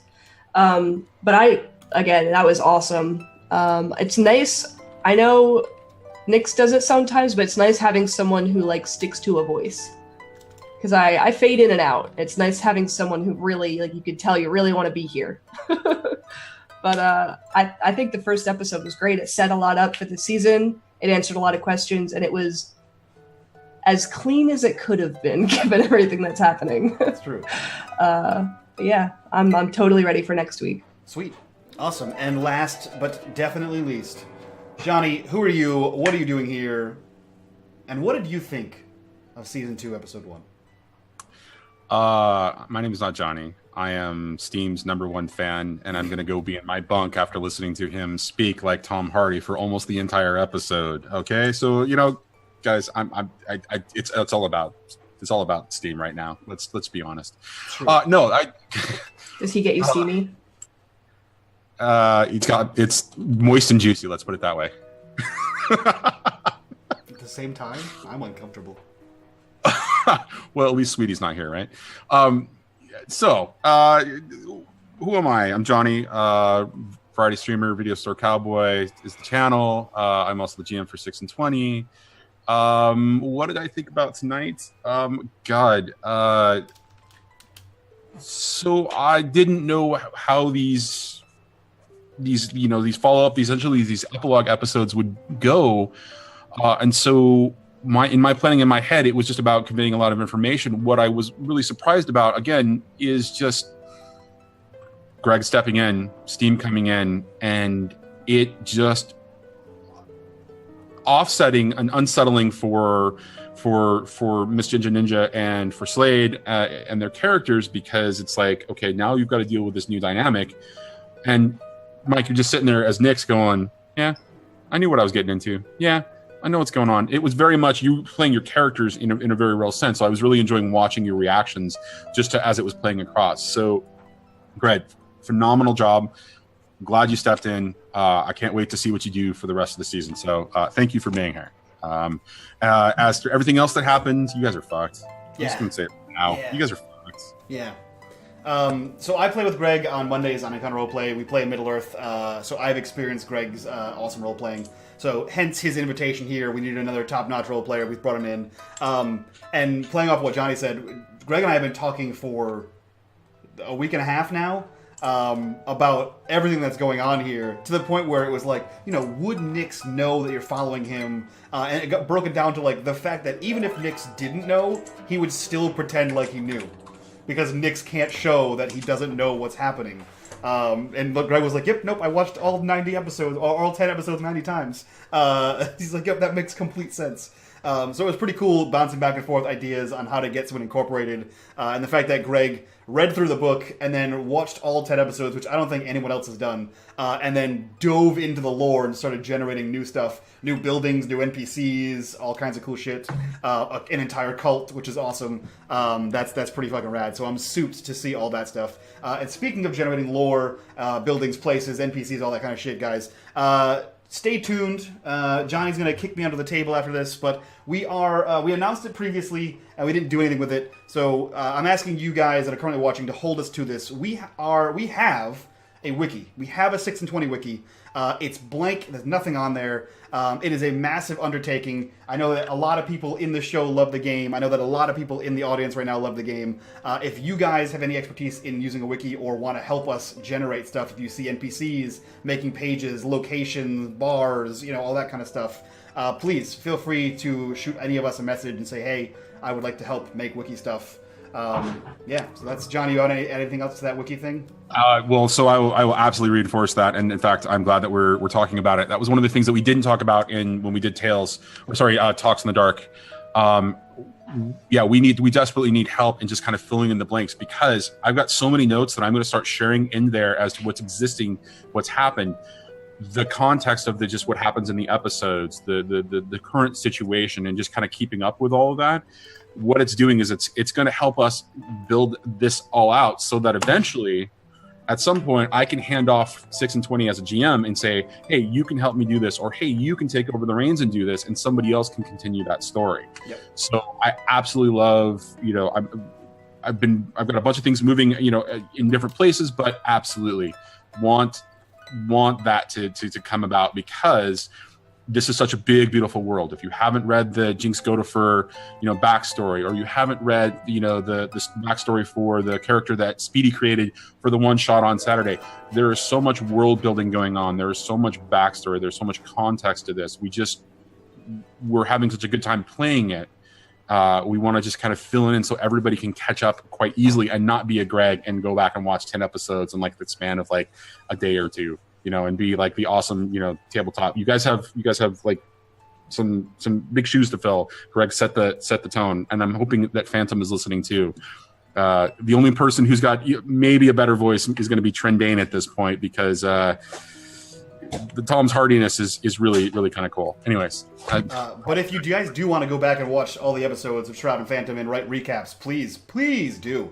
If anyone is if anyone is that thirsty for lore in this game, please feel free to check out my YouTube and Speedy's YouTube, and feel free to watch that. Johnny had mentioned Tales in the Dark. That is an ongoing series of one-shots taking place simultaneous with the unMadeGaming charity streams. The next one, so if you guys want to be part of the lore and not just help annotate it, if you guys want to be part and craft your own, September 16th is going to be the next 12-hour stream for charity, in which Tales in the Dark is going to be on there. What that one-shot is, who's on it, we don't know. What the plot's going to be, we don't know. We're all going to find out. I know we had one this past Saturday. All kinds of new information came out of that. All kinds of things that are going to absolutely affect Season 2. And the last bit of Blades in the Dark news, guys, it is hashtag 6 and 20 art. If you guys want a chance to win a copy of Blades in the Dark and you guys express art, if you guys want to, I would say, what are we constituting as art, Johnny? You got pictures, we got all kinds of, like, if you guys want to Photoshop some cool stuff, if you want to write a story, if you want to write a damn poem.